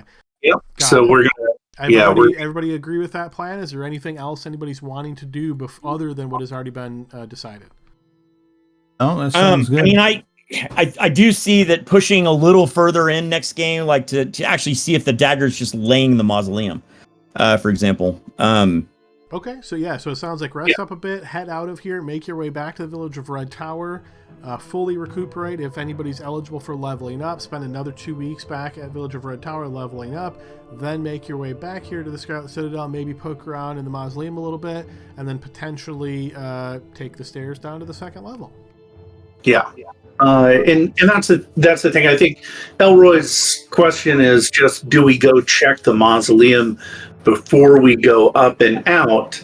And and I would say And I will just say, for my purposes, I'm okay with that either way. I was just trying to make sure if, like, you guys were to say, well, we're going down right away, then that's obviously a different prep than what what I heard. So I think I'm good. I've got a good understanding of what you guys' plan is, which is great. So I appreciate that. So yeah, good session, everybody. I'm glad you guys defeated the shadows. I know that looked insurmountable, but hey, candles, who knew, right? But Who knew? yeah, Well, Bether great. knew. Yes, exactly. So great session, everybody. Good idea. Have a good night, and we'll see everybody next week. Y'all did super. All right. Thank you. Thank you Yeah, for the thanks game, for the Adam. session. Great guy. Later, guys.